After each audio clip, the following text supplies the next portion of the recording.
Welcome to All In with Evan Jarvis, the poker podcast where we go all in with poker champions past, present, and future.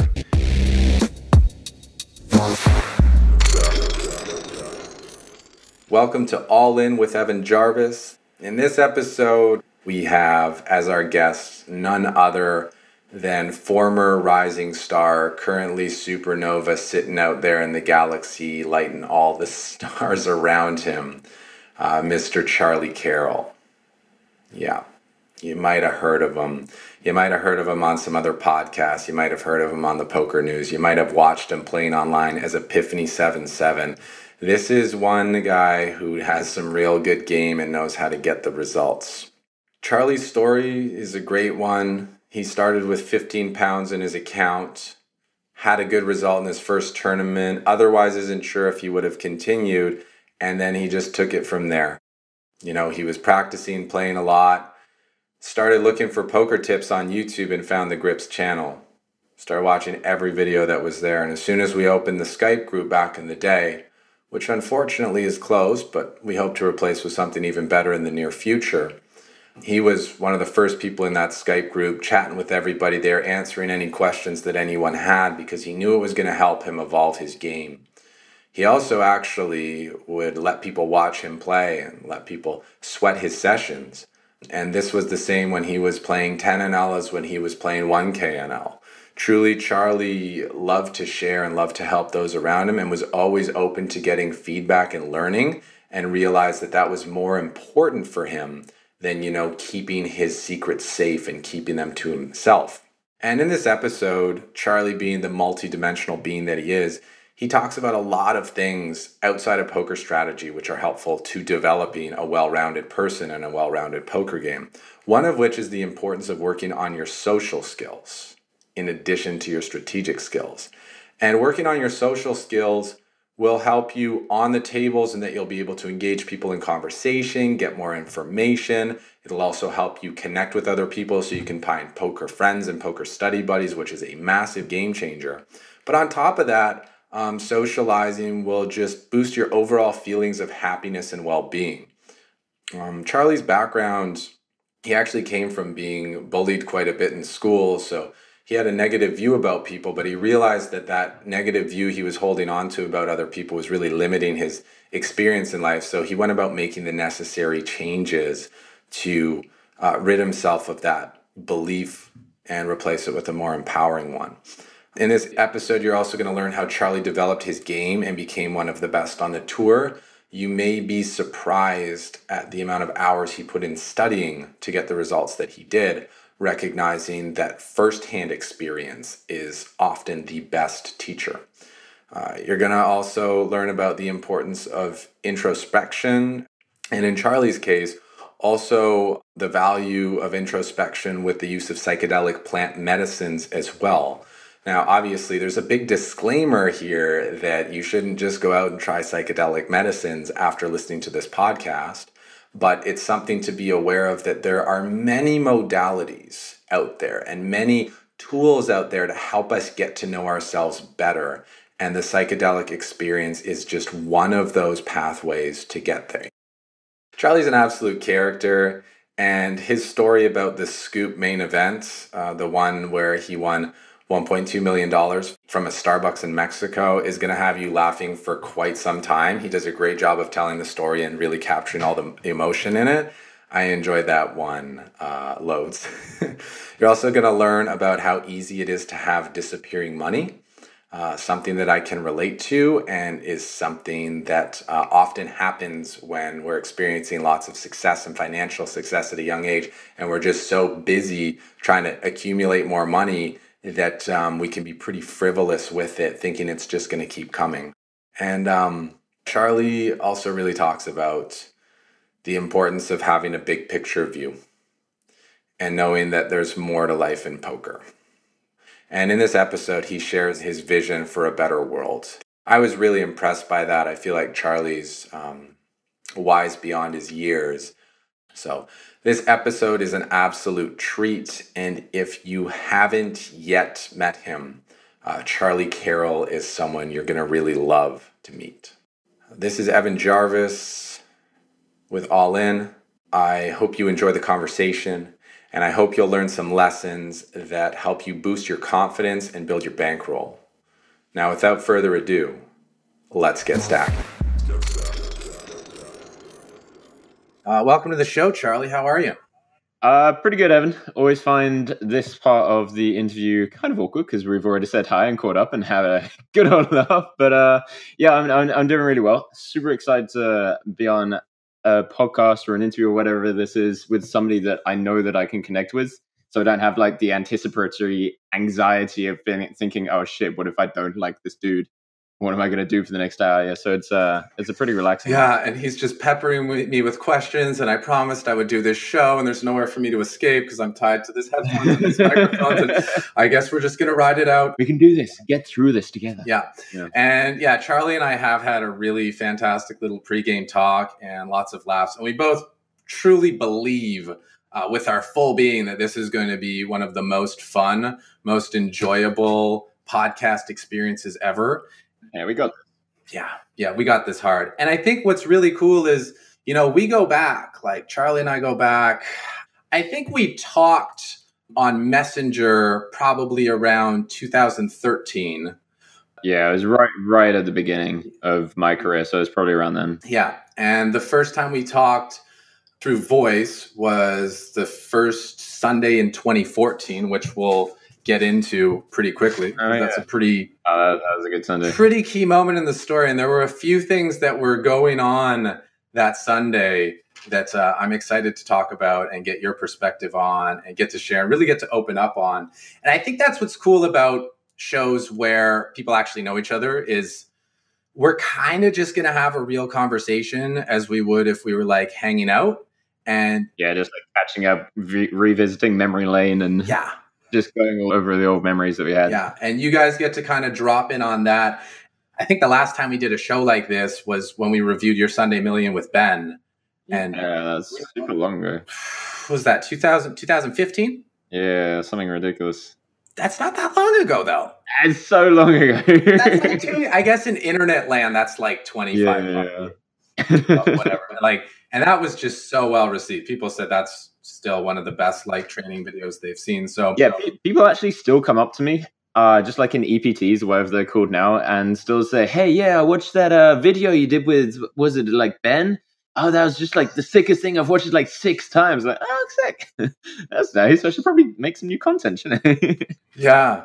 Well, the thing is, there is a lot of value to watching stuff over and over again. And I know when you were coming up, you watched the Bankroll Challenge, what, six times? I was a Bankroll Challenge grinder. That is literally to this day, like the percentage of studying that I've done in poker is still like 90% Bankroll Challenge.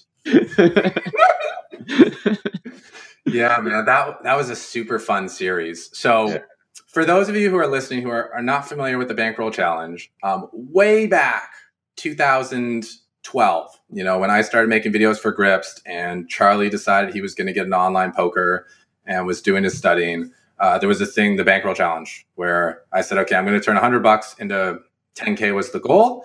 And I just played real sessions. So I think I was 4 tabling, 6 tabling, 9 tabling, 12 tabling. And Charlie, I think you're probably one of the only people who could actually keep up with all the tables that were going, all the stats that were going, and download the information. Yeah, I mean, it definitely took me a while to acclimatize because when I first started watching, I was a 2-tabler at best. So watching you do 12 tables at first was definitely a bit overwhelming. But yeah, I think I adjusted pretty quick. Yeah. So let's talk a little bit about the early days. Obviously, you've come a long way from a $15 deposit to over 7 million in winnings, many titles, many other undisclosed winning from cash games. But how did your poker career begin? What did you do with that first $15 to start running it up?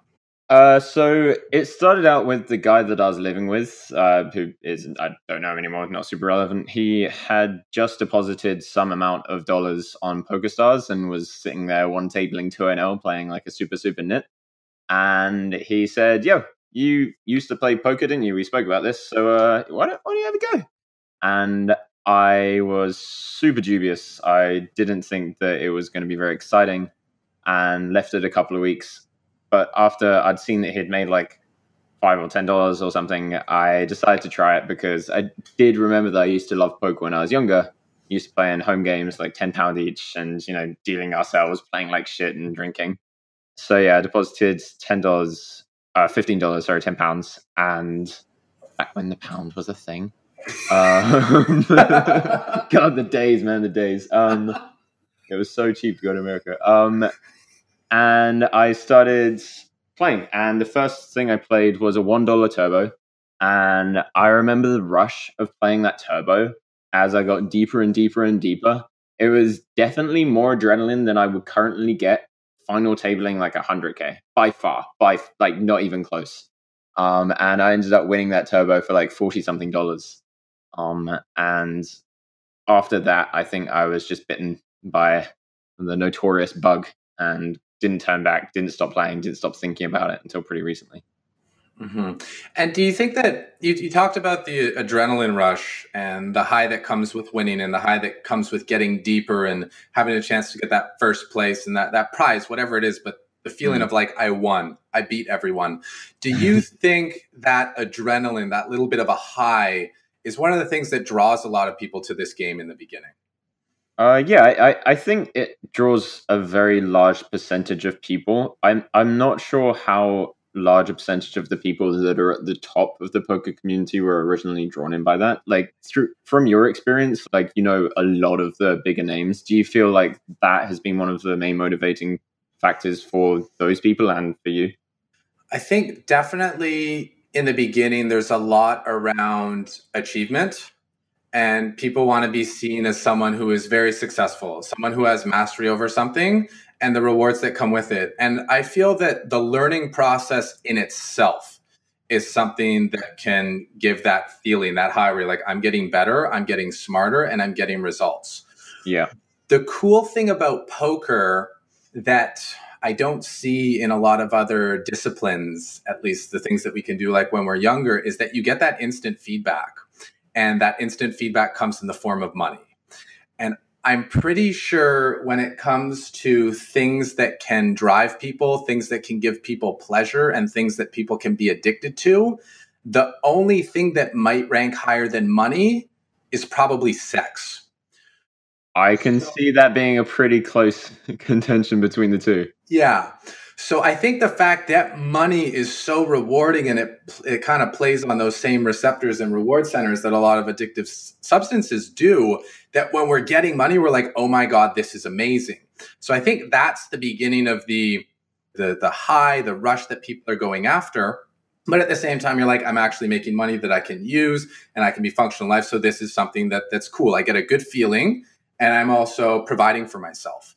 And then I think with the guys who really go to the top, there is an even deeper drive. There's something going on inside that's unsettled, that's unsatisfied, and they feel or they think that through achievement, they're going to be able to put that to rest.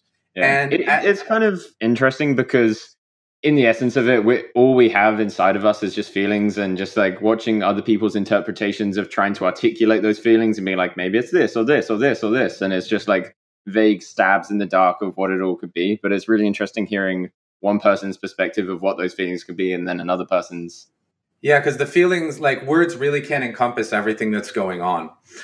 And I think the guys that get driven, the second thing that hooks onto them, and I had a little bit of this when I was building up the training brand, was the high of the feedback of people being like, oh, you're awesome, you're great, like I want to see more, like keep doing what you're doing, I'm inspired by you.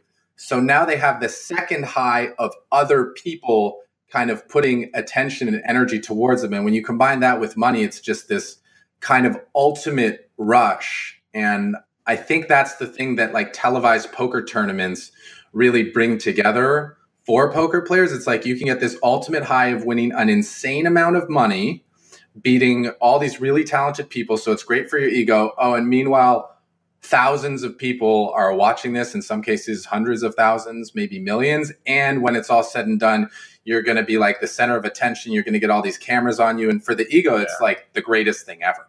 Yeah, exactly. Do you feel like when people had a lot of success or a lot of attention and then lose that, have you seen people at least become like addicted to the first rush that they got and trying to just like go ham on trying to like haul the attention, winning the biggest tournaments when maybe they shouldn't be playing them?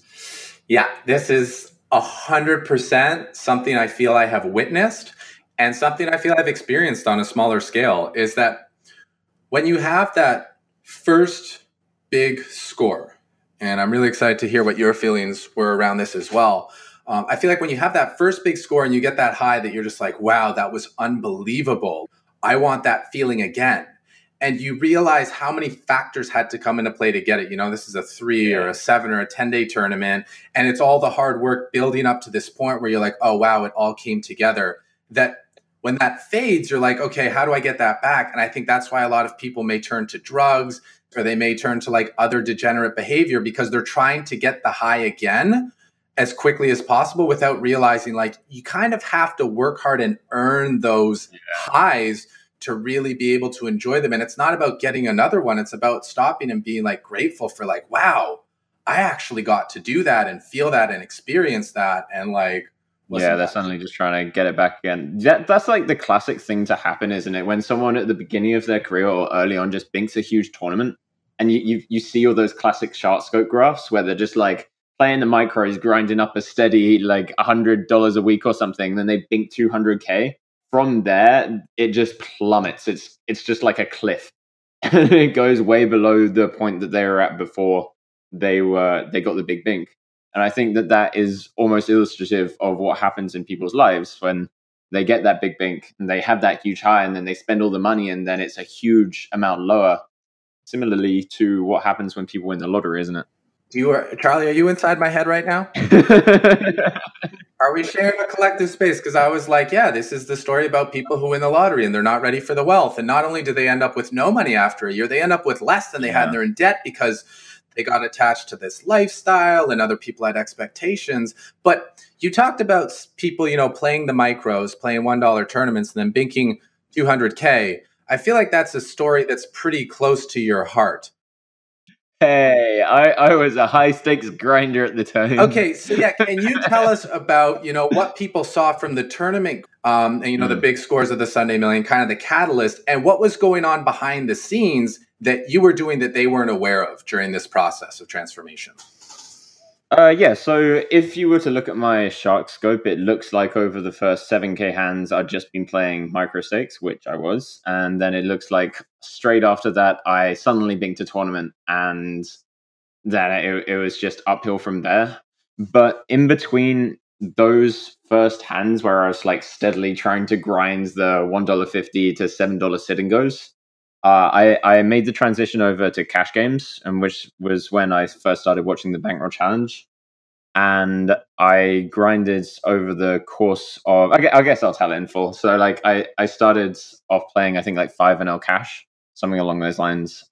Got really obsessed, was playing with my friend as well, my best friend at the time. And we were playing every day pretty much after school. We were really neglecting our schoolwork, which was fine because, you know, A-levels, whatever. And we really, really got addicted to playing cash games. We made the decision to play cash games, which, by the way, to anyone listening, if you're playing the micros, if you're playing the mid stakes, or maybe not the mid stakes, but definitely micros to small stakes, I would sincerely advise with all my heart, please stick to at least 90% of your time either learning the game or playing cash games. And don't deviate into spin and goes, into tournaments, into sit and goes. Just try and get the fundamentals of cash games, deep stack poker, seeing all those flops, turn rivers, having all those punts that you need to have to get out your system to learn about the game, and really just get that intuition where you can autopilot certain things really well, and then have the high levels of thought on top of that. So anyway, I went to 10NL, 25NL, and at this point I realized that my best friend wasn't as bitten by the bug as I was. So I decided after my A-levels were done, instead of going straight to university, to take a year out, which is where I moved to Jersey avec mon grandma. And I basically took my social life, holding it in my hand, threw it on the floor and stomped on it as hard as I could. Along went my social skills, along went a bunch of my friendships, which in hindsight were probably my weaker friendships anyway, so whatevs. And I played my heart out every single fucking day for 10 plus hours, up to 16 hours a bunch of the time. Drinking way too much energy drink, don't do that. And yeah, I went from, in the space of a matter of months, I went from like 10, 25 NL to 1K NL.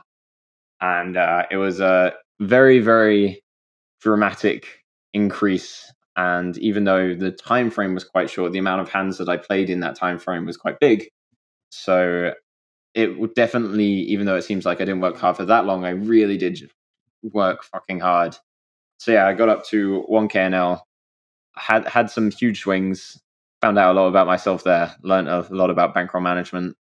And then my target was by the end of the summer to have a 100K roll, which it looked like I was going to get to. I was on like 50, 60K.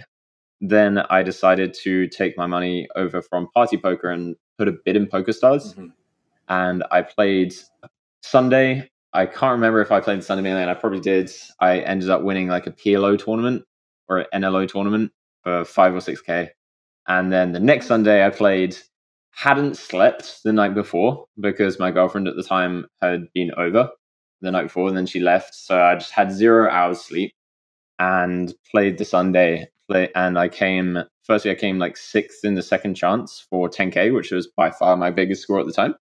And then at the same time, I was actually speaking to Evan at, like, simultaneously whilst all this was happening, just like asking for advice, like, what do I do in this stage of the tournament, bro? Fuck, I have no idea how to play tournaments. I'm just being like, it's cool, bro. Notice anyone else. And yeah, we just we got through it, and I ended up winning or coming second, however you want to define it, the Sunday Million. Got the most money, so all that matters, but lost their heads up to the fucking digger.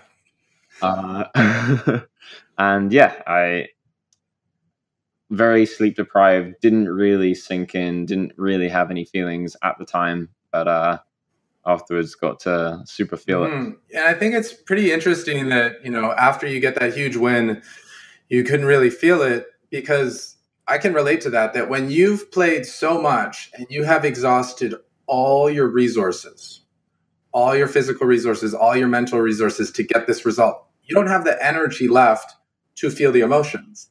And it's only once you've slept and had the chance to actually replenish that you have the energy to be like, okay, there were emotions associated with that. Let's actually let those surface and feel them.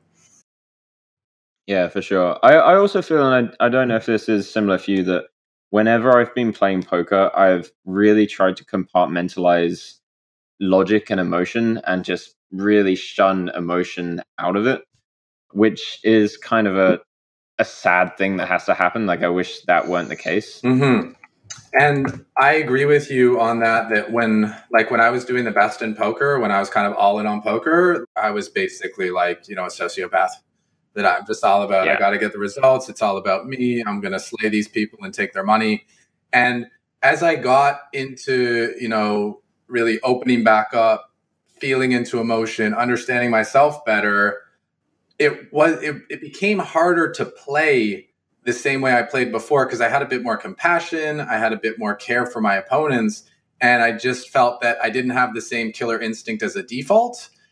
And that to channel it, I'd have to, you know, go into a meditation, choose like, okay, I'm going to be the state or the archetype of the warrior for the next 12 hours. And that's the only way to get back in that state, because my default has now become, you know, being like all peace and love. Whereas when I was playing poker, my default was all like personal and profit. Yeah, it's actually interesting. I've got a couple of things. So, like, what you're saying about becoming the archetype, I really felt that when I was in Vegas this year. And like you, my default is peace, love, acceptance, and try not to get on anyone's nerves too much. But when I was playing the WSOP main event, I ran pretty deep this year. I had to just really create this narrative for myself that was back in my sociopathic mindset. And I want to speak about sociopathy in a bit, actually, because it's one of my passions. And I was just like playing like really intense, aggressive music every morning, like power walking through a casino, trying to create an ego that didn't exist anymore. at least not in the same way that it used to. And I think that trying to get yourself in the shoes of someone that's a warrior, even if you're not one, can be like a really, really effective tool to just get back in that kick-ass mindset that some people have naturally and others don't. Yeah, man, this podcast is going to be amazing because you're just like hitting on all the things. So I'm like, yes, I wanted to ask about that. So let's talk a little bit about music. Sure. Because I remember when I was coming up, I would listen to a lot of hip hop, a lot of, get money, hustling music. And I'm into more like reggae, kirtan, devotional stuff that's all about peace and love. And the effect from music's very profound. I feel like it gets into the cells. It really connects with the heart, the emotional system, and it like penetrates and resonates deep. Yeah. So what kind of music were you listening to when you were coming up, and how do you use music, like you said, kind of to shift your state when you need to call on something? So yeah, I probably use music a lot less than most people, but when I was playing coming up, I unfortunately, because of the way that my head couldn't function in a certain way, I had to only listen to music that didn't have lyrics. For some reason, lyrics were just like ridiculously distracting to me. Like I'd always be thinking about the words instead of thinking about poker. The band I played almost unanimously whilst I was living with Ben, in my headphones, I was listening to it, was Mogwai. If anyone wants to have a little YouTube search, they're fucking sick. Mogwai. It was instrumental, but it was and almost relaxing at times. But then they'd have these build-ups of pressure and like momentum and speeds, and eventually get to this really energetic vibe, and it would just keep me going for fucking the 30-hour sessions that Ben and I used to have. What about you? What would I listen to? So it was definitely hip hop at first when I was coming up, and then when I was really getting scientific with my music. I remember when I lived with Griffin and Cal and Greggy, and Greggy and Tony loved house. They love progressive house music, and I get it. It's what you said. There's not a lot of lyrics, but it builds. Yeah. And it builds, and it keeps your energy super high. Yeah. And I've noticed that people who listen to house all the time are kind of hyper and have a hard time sleeping because their nervous system has been like super activated and elevated. Is the chicken or an egg situation though? Are they listening to it because they're hyper, or did listening to it make them hyper? Who knows? I think that both feed each other. Yeah, for sure. Right? Instead of isolating, I'm just like, these kind of blend together. Yeah. And then I got into binaural beats because binaural beats allow you to tap into a specific frequency. So, there's a beat that you can put on that gets you into a delta brainwave, which is the one we'd have when we're in deep sleep. So that's really good for integrating experiences, kind of processing what has happened earlier in the day, working through stressful stuff and making sense of it. Yeah. Then there's like the theta brainwave, which is more like meditative, more creative. So for live tournaments on the break, I'd often listen to a theta brainwave track or an entrainment. It's kind of like a workout for your brain to get into the creative state of visualizing kind of how I see the rest of the level playing out, or the next level. Nice. Then there are alpha beats, which are very focused. It's kind of like being in the zone. There are beta waves, which is the state that most people are in cities and metropolises, where it's you're reacting to the environment. You're just kind of trying to survive what's going on and get through it. So that's kind of a low functioning state. And then there is the gamma brainwave, which is where kind of everything's firing on full blast and your level of awareness is extremely, extremely elevated. Huh.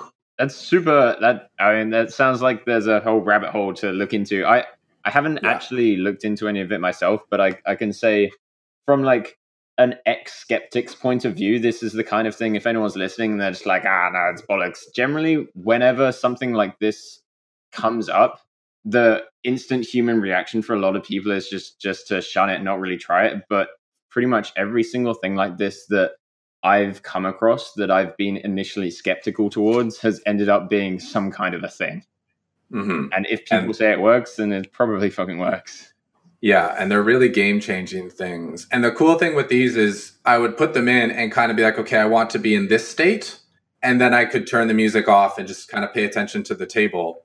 Yeah. And I realized it was the same with songs, because I used to get addicted to the music, needing to be on it constantly. And I'm like, no, I can just be present with the game playing And then if I'm feeling down, I'll listen to a song that perks me up. Like Cal listened to a lot of pop music and a lot of country. I'm like, that's weird, like country while you're playing poker. Yeah. But it got him happy. It got him in like an elevated state. And That's when he's the exact same elevated, Ben. yeah. Oh yeah. Ben and his country music, man. Fuck me. Yeah. Because whatever gets you happy is going to get you more kind of attuned and aware, and then you're picking up all the information, right? Exactly. I think that's kind of the hack. And music is one of the most powerful tools, I think, for poker, especially because, you know, and a lot of times you can't eat. If you're playing tournaments, you don't have that much freedom for movement or your schedule. So music's a good way to kind of cultivate your state to be in the right one. Okay, talking about the World Series, because you had a really solid summer. You got third in the 10K heads up. You cashed the one drop. You made a deep run in the main events. And how many tournaments did you play total? Like 5? I think I played like 7. Played 7. And 3 really good runs. So how did that compare to playing like a high volume of tournaments versus playing this more selective, picking your spots? So the series was just after I just come off the Scoop main event win. Right. So it was definitely a very relaxed feeling going into it, where even if I took all of myself in all the tournaments and then bricked all the tournaments that I played, I'd still be up for like the last few months. And I know it's not really a logical mindset to have, but it was definitely a relaxing one. So I was allowing myself to be illogical in that sense. Yeah, I really fucking loved last summer. It was the most relaxing time. I would wake up, decide whether I wanted to play that day, which for me is something that's really important. The ability to choose is one of the, or if not the most beneficial thing that comes from being a professional poker player, where like at the beginning of your career, you don't really have a choice. Like you can choose your hours. You can kind of choose when you play and which days you play, but you know, you have to play Sundays. You got to grind Friday nights if you're a cash game player, things like that. But the more leniency you have towards your schedule, to me, the more fun poker becomes as well, because then it's suddenly not a job. And I remember turning poker into a proper job at one point when I was grinding for Supernova Elite. And I was trying to get it just playing 6 max cash, and I was just like 4 and 8 tabling Zoom. And it was the quickest catalyst to turn something from me loving it to me absolutely detesting it.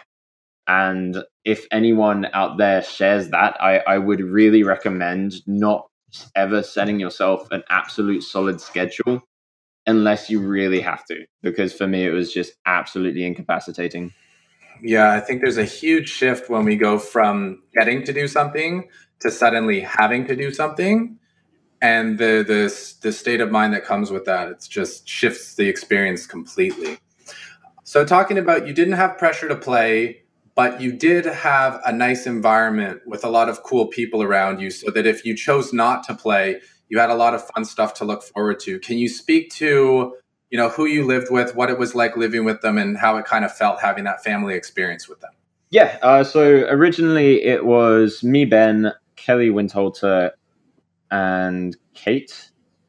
I'm super scared that I've just missed someone. I think that was your house. I think that was it.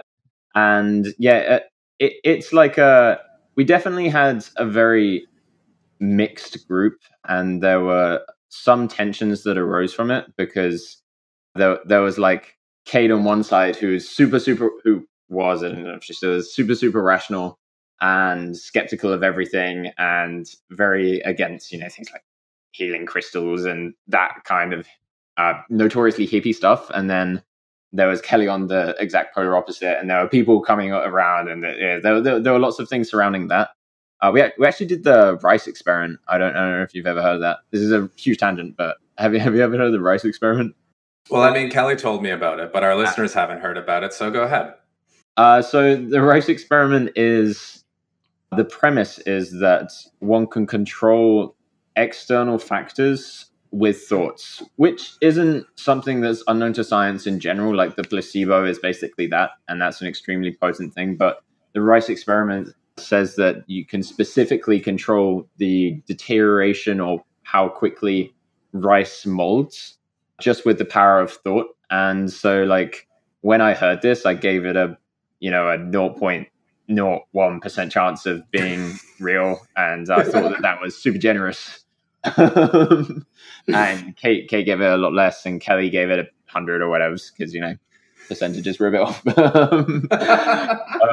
But yeah, it was something that it was the illustrating factor of the difference in all of our opinions. So at one point, Kate was just like, "Well, if you're so fucking obsessed with this working and being true, why don't you just do it?" So Kelly and I were like, "Okay." we went to a Walmart or whatever American shop you have over there, and bought a bunch of jars, bought a bunch of rice, thought the fuck out of the rice. So you meant to draw it. You can YouTube search it. It's a thing. You meant to write on one jar hate, on another one love, and another one nothing. And we got 3 each for everyone. And then every day to the love one, you meant to send loving thoughts. The hate one, you meant to hate the fuck out of it and really feel it. And we did it. And I'm not making any assumptions on whether it's real or not, but it actually worked.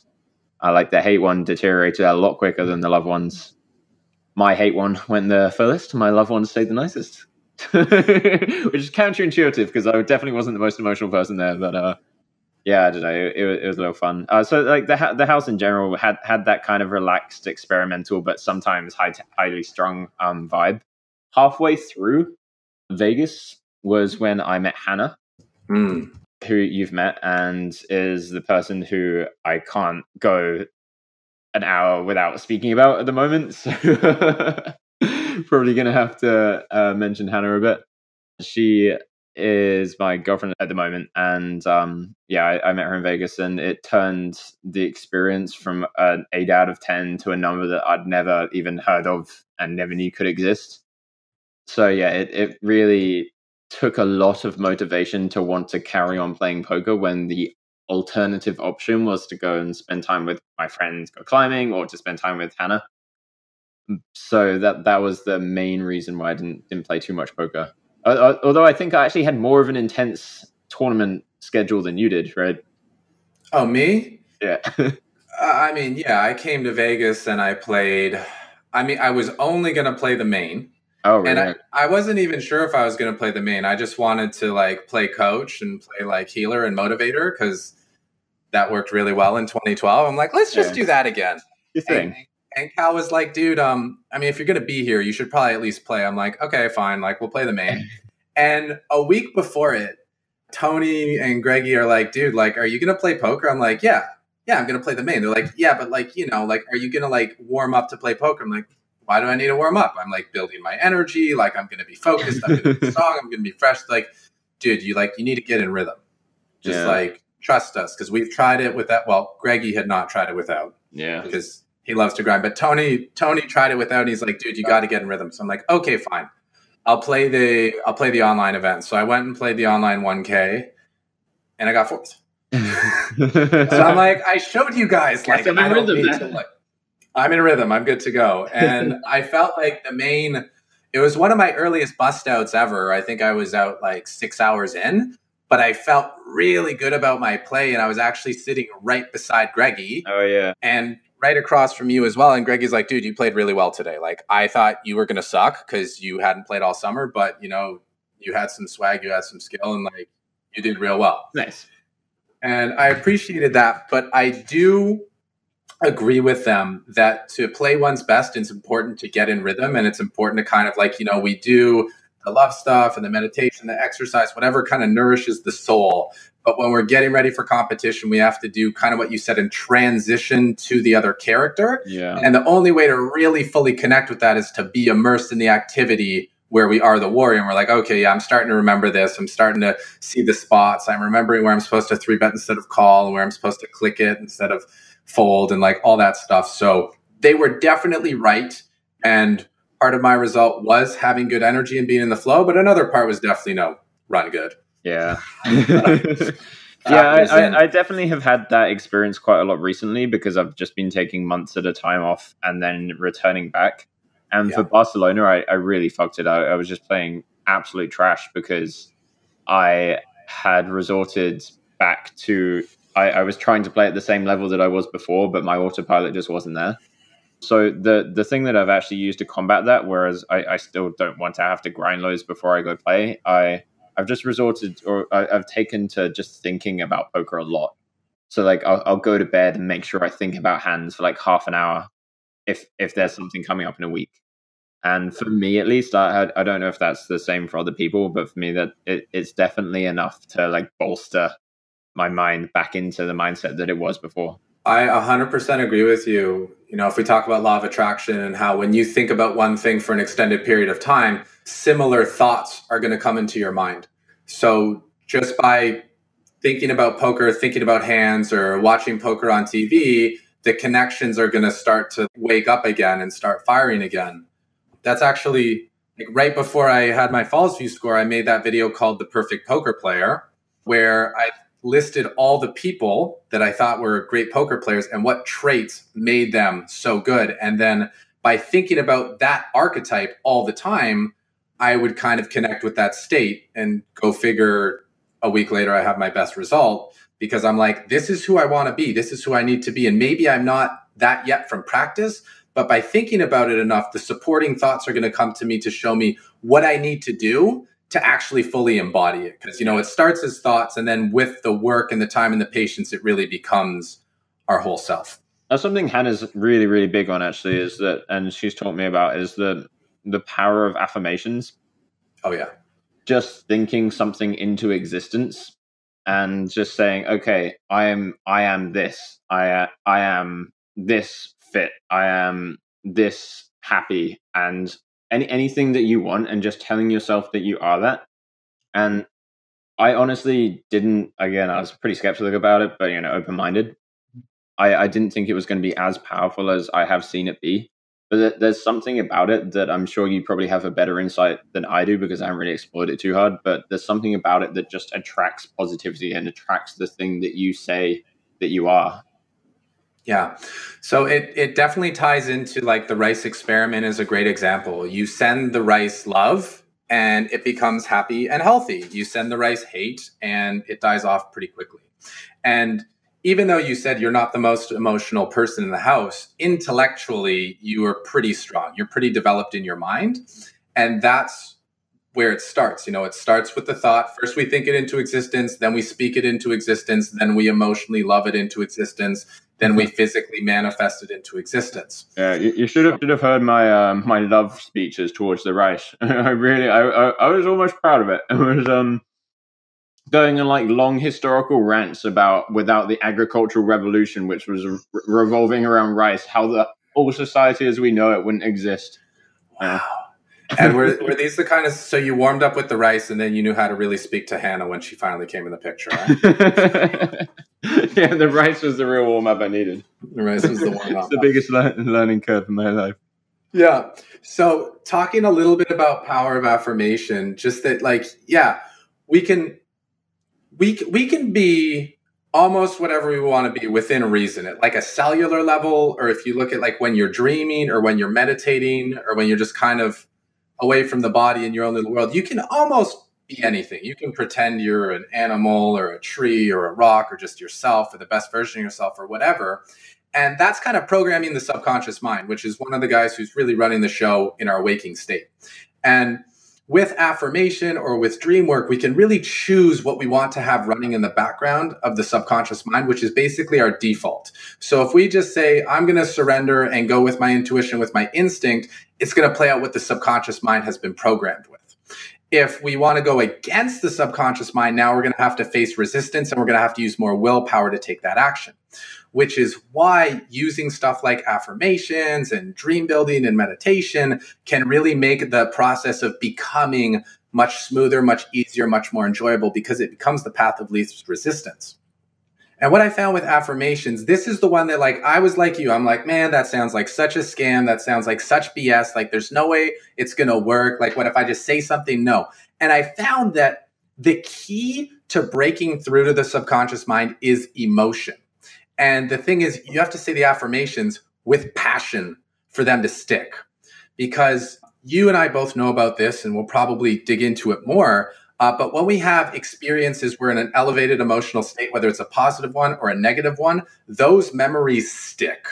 way more than anything else. And then we make behaviors based around that memory. So when we're saying affirmations with a higher level of emotional energy than, the most traumatic experience we've had, suddenly that becomes the most important thing to remember. And that becomes the thing that we're building around. So it's affirmation infused with a high level of emotion that leads to real shifts happening in the subconscious state. And obviously, the more you do it, the more you do the repetition, the more of the default that becomes, because it's like working out. You're not going to get jacked from working out once, but if you know how to work out and you put all your energy into it, you get the most out of each workout. And the more you do it, you've just built the habit. Like, this is what I do. This is who I am. And eventually the physical body and your surroundings and your friendships and your career, they all catch up. It just takes a little bit longer in the physical world than it does in our mind. But so some tangent from that I want to hear what you think about. Yeah. One of the biggest thematic lines that have been cut through mine and Hannah's relationship is the ability that we've taught each other to turn any bad experience, or like ostensibly, supposedly bad experience, no matter how traumatic it is, into a good experience. Probably the best advice I can think to give any human being is not to see things in terms of good and bad. And so like, if something bad happens, let's say you have a breakup and it just like hurts so much and you can't bear to take it anymore, and you just like feel super depressed. There are like a lot of different ways you could think about it, and I think the most powerful way for me to deal with those kind of things has been to say, okay, this is a bad emotion, this is a negative emotion, or this is an emotion I don't want to be having, or I don't like, then that's okay. But where exactly is the lesson that I can learn from this experience?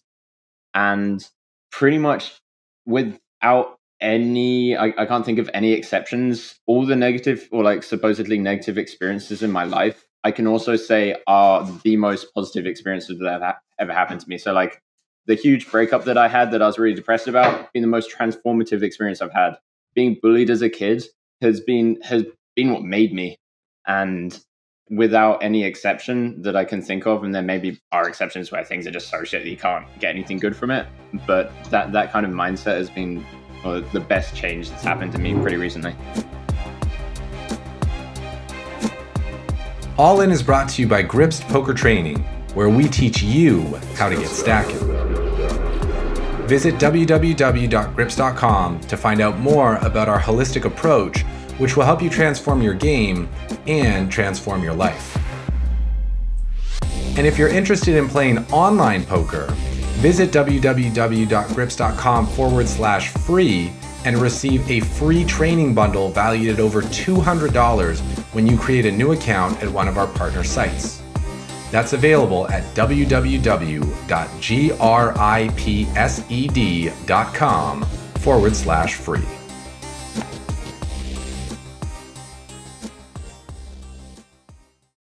I really wanted to unpack that some more because I was curious, how you got into poker, not what initially stirred you, but what was your childhood like?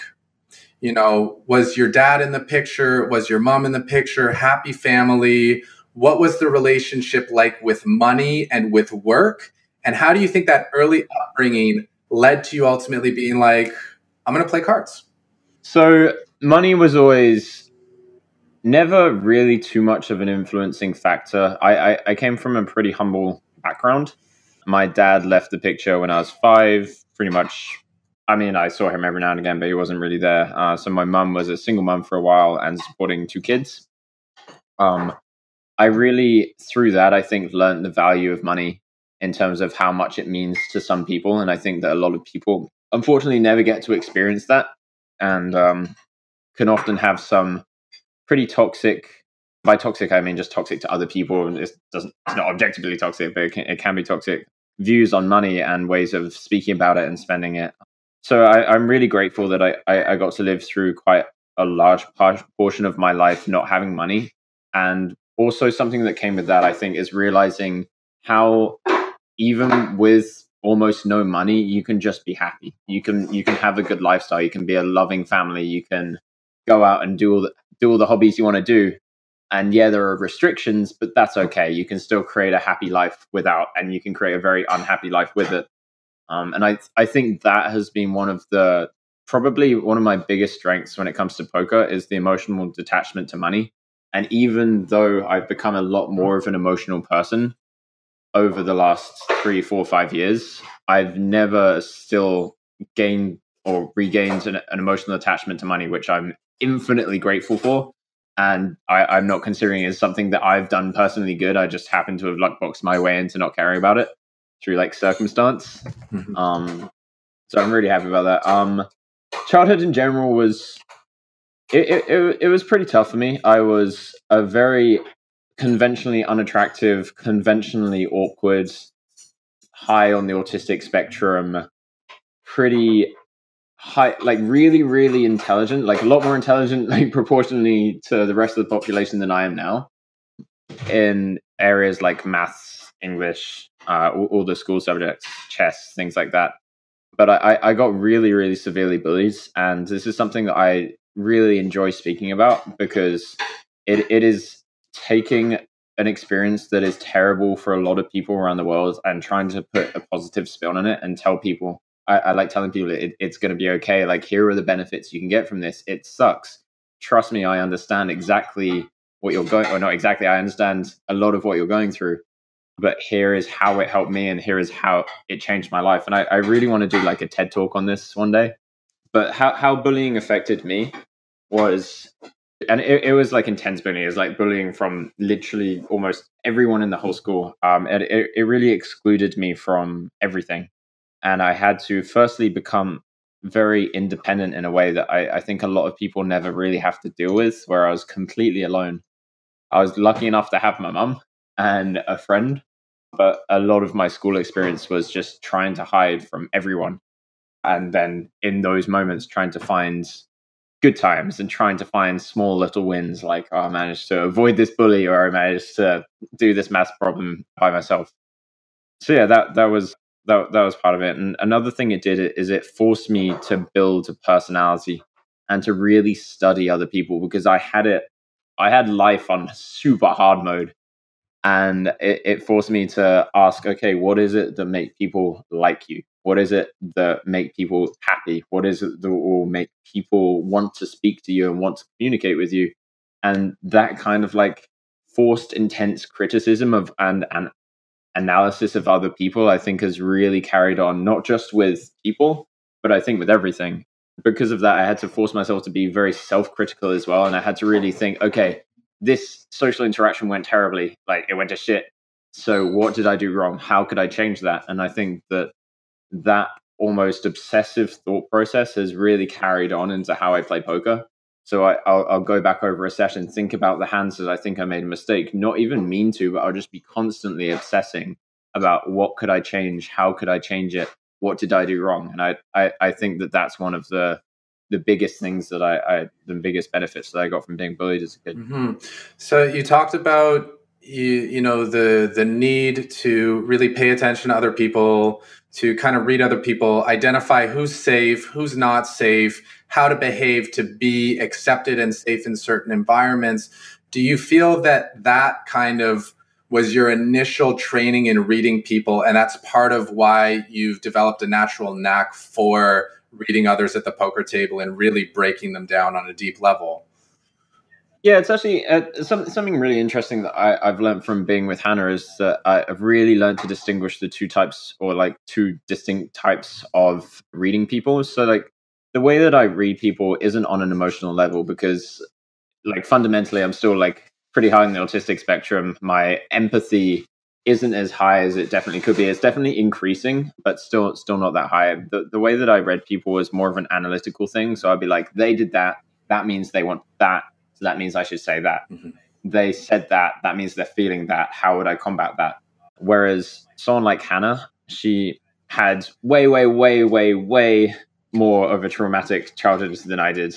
And so, you know, I feel grateful even in that mine wasn't that bad. But the way that she had to adapt was by learning who was safe and who wasn't, because most of the people in her life weren't safe. And she has this sick intuition that I think a lot of people that have gone through traumatic experiences have, that she can just feel other people's intentions. she can just feel whether someone has an ulterior motive. And like a really cool way to illustrate it is that in Vegas, she played a game called Werewolf, otherwise known as Mafia, where you basically just have to, for anyone that doesn't know it, you just have to talk to a group of people. Some people are the werewolves, some people are villagers, and you have to sniff out who are the werewolves that are killing, in the game, the villagers. And Hannah is just a boss at that game. She was just like in seconds, be like, you, next. I absolutely suck. I mean, like at least my initial reaction to it is just absolute dog shit, because I can't look at a person and work out what they're feeling. But I can look at, like in poker, when someone's on the river, I have this database, this analytical database of saying, okay, when people's mouths do that when they're laughing, that means this. When they make that kind of comment when I say this, that means this. And I can make like analytical reads based on that. But I'm not so good at the feely reads. And something that I did because of this, I tried combining my knowledge with people who had that feely side. And one of the people that was in the house was Kelly Windhalter, and she, I think, is one of the best that I've ever seen of people that get the feely reads. But she wasn't so good at maybe the analytical sides, and spent a lot of time speaking to her. Not super close anymore, but that's something that I think a lot of people could benefit from, is finding people who have, not just in live reads, just in poker in general, or in life, whatever, finding people that have a lot of the strengths that you have weaknesses of, and just trying to spend a lot of time learning, trying to just like sponge in as much as you can from that person. Yeah. And that's a major key for personal development is, some people call it mentoring, but it doesn't have to be that formal of a relationship. I find that if we're in the same company as other people, we start to pick up their mannerisms, we start to pick up their little tics and their little habits, but we get access to a whole greater depth of intelligence that's simply what is expressed in the words. And that's why I feel like living with people is like 1,000x better than talking to them on the phone, which is at least 10x better than talking to them via Messenger, because you're getting to interact on more levels. Messenger's mind to mind. When you're talking with voice, you get some emotions there. But when you're with the person, you're getting everything. And you see the behind the scenes. You see the little things that make a difference. And your mind is just kind of picking up on stuff, especially people, who live life on super hard mode, as you say. They're kind of forced into this state of hypervigilance from a young age, because it's all about, if I don't catch these things, I'm not going to survive. I'm not going to be safe. So we're wired to be much more in tune with what's going on, and we'll pick up on all those little subtleties and gain a lot of like insight from them if we just put ourselves in the company of people who can teach us. For sure. It actually makes a lot of sense to me that you've excelled at this level and you went so all in with poker once you found it, given that background, because you're like, whoa, if I can do this, suddenly I'm going to be in a position where I have resources, I'm safe, I'm doing it in kind of the comfort of my own space, and I'm going to gain respect. And suddenly like, people want to talk to me, and I'm getting friends who are interested in me. And like the reality shifts from one of being isolated and being in fear to one of being supported and having kind of a team behind you, like a wolf pack. And I actually really want, shout out to The Hangover. And I wanted to ask you about that, because when we started with the Grips community and we were just kind of just like throwing ideas together or whatever, said, we're like, okay, we'll try this, we'll try that. And one of the things we had was, I said, we're going to do a Skype group. And anyone who added me to Skype, I just put them in the group. And eventually it became really... Yeah. It was a fucking hedonistic free-for-all in there. It was great. And I would go in there and be like, there is way too much going on. I cannot keep up with this action. I hope it's working out, but I can't handle it. But I saw you were kind of leading the way. You would have a lot of discussion with people. You would team viewer your sessions so people could just watch you play freely. And can you talk to me about what you gained from having a team of people that were asking you questions, giving you feedback, and just kind of motivating you and cheering for you to really keep going? Yeah, it was super good. Like that Skype group was a very vast majority of my social life whilst I was in Jersey. So thanks for that. Kept me mildly sane. It was really good for me. I joined in whilst I was probably in the middle of the pack. in terms of which stakes I was playing and like ostensible skill level. And I was probably the main contributor in terms of how much I said and how many questions I asked. And there were some people that I still remember almost every single one of them that were in the Skype group that were just like pretty big parts of my life. And we'd always speak poker, and we'd always like on the side of it ask each other how we're doing, know quite a bit about each other's personal lives. I actually sent out after I won the Sunday Million open invite to people in that Skype group and a lot smaller one to come on the Amsterdam trip that I went to, and that's how I met Ben. And a couple of other people came from the Skype group as well, and that was really sick. Once you met Ben, from my understanding, things shifted a lot for you. You suddenly had kind of a partner in this, Batman, Robin, whatever the relationship is. Maybe you both played both roles at a certain time. Yeah. But what was it like having someone there where when you wake up, you're like, hey, we're doing this today. And the next day we're doing it. And there's not someone being like, Charlie, like, are you sure you should be playing cards today? Do you think maybe you should do something else? Just like, no, like, we're doing this. This is what we do. And I can't wait to do it again tomorrow. What's it like having that just constant support and that constant reinforcement that we're all in on this? Yeah, I think you actually made a point that I probably wouldn't have thought of myself. The fact that it went so dramatically from my family saying, yo, are you sure you should be spending this much time gambling, to living with Ben and every morning just being like, ready to grind? Yep. And yep, it's straight in there and playing for 20 hours and yep. See which stimulant can keep us going. Yeah, it was incredible. I've never had such, I don't know, it's just like an intense platonic connection with someone. Like, I've had intense connections with romantic partners, and like the connection I have with Hannah is like, in its own other world. But like the connection I have with Ben is something that I could never replicate. And it's funny, I've had like a lot of people message me after they've heard that I was the one that coached Ben and got him up to the high stake, just being like, hey, want to do that again? I could be the next Ben. And just being like, no, you fucking, like, with all due respect, there is very low chance. And that's not because you're worse than him. It's not because anything. It's just because it takes two people to have this kind of unique connection. And I wouldn't have that with someone else. I think it was just very, very fortunate that Ben and I like came into each other's lives at that point. And yeah, it was really intense. We were playing every single day when we were living in London together. We were talking through hands, and we were getting such a similar game. I remember when I was teaching him like 5NL, 10NL, 25NL, we would go through hands, and it would get to the point where I would literally say something like, okay, I would bet $2.23 here. And he'd be like, 2.23. And I'd be like, all right. And now on the river, I'd bet $10, and I'd probably bet $9.99 just for the leveling thing that we spoke about. And he'd be like, $9.99. And like, it wouldn't be 100% of the time it'd be like that, but it'd be like, you would not believe it unless you saw it, how accurate that, like, our thought processes just kind of like interwoven together were.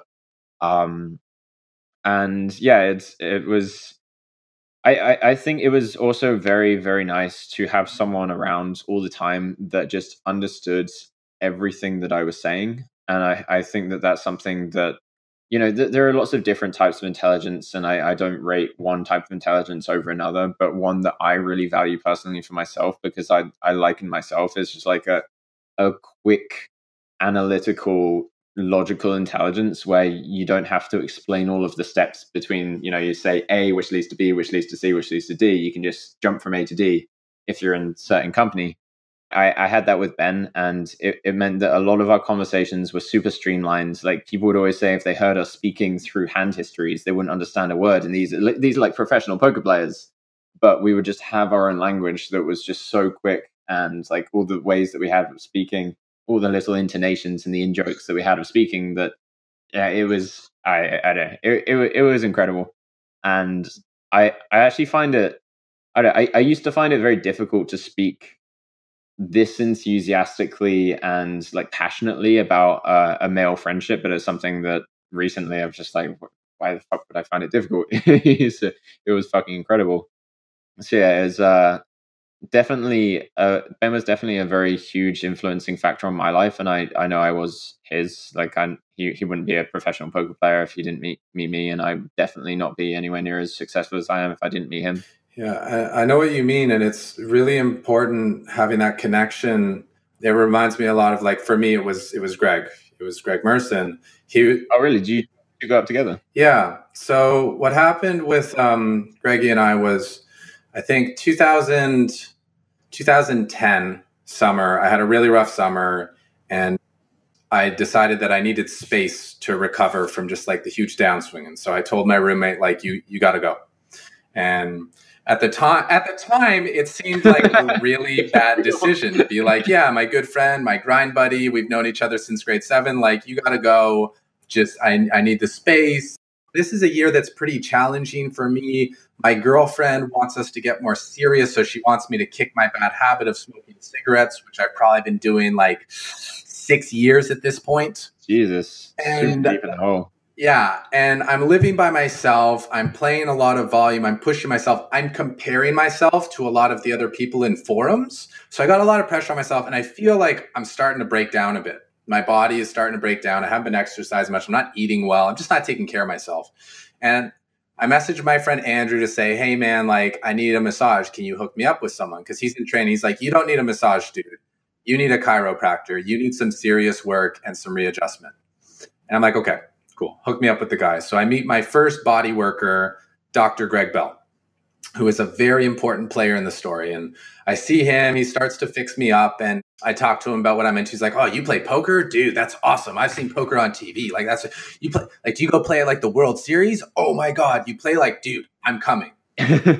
So that summer, he comes to Vegas for the main event to watch me play. And he is my like guardian angel. He's on the rail, standing there, arms crossed. He's kind of my muscle man. Every time I look over, he's nodding. He's giving me the thumbs up. He's like, you got this. And so sick. Anytime I'm in pain, he's like, I'll give you a quick adjustment, a little stretch, whatever, you're good. I make it to like day 2, get in a flip situation for a lot of chips, bust. I'm a little devastated. And I'm like, whatever. And he's like, no, guy, like, next year you'll get him, man. Like, we understand now how much stamina is required in these events and how the body work and the nutrition can help, because he's getting me food on breaks. He's got everything lined up so that I don't have to think about other stuff. I can just play poker and I'll be in a good state. That's so huge. And I wasn't going to go to Vegas that summer other than the main, but my friend John, the old roommate, was staying in a house with a few other guys. They'd invited me to the house. They needed to fill the room. So they invited Greg Merson and his friends. And John's like, you got to meet this guy. You're going to love him. He is a huge grinder. I was into affiliate marketing at the time, so I would refer players to poker sites, get them good rakeback deals and stuff. So he's like, you guys are going to hit it off. It's going to be great. So I go down to Vegas early. I meet him, and right away it's like, yo, dude, are you an affiliate? I'm like, yeah. I'm an affiliate. He's like, such Greg. He's like, cool, man. Like, I'm a rakeback whore, so like, you can hook me up, right? And I'm like, yeah, dude, I'll hook you up.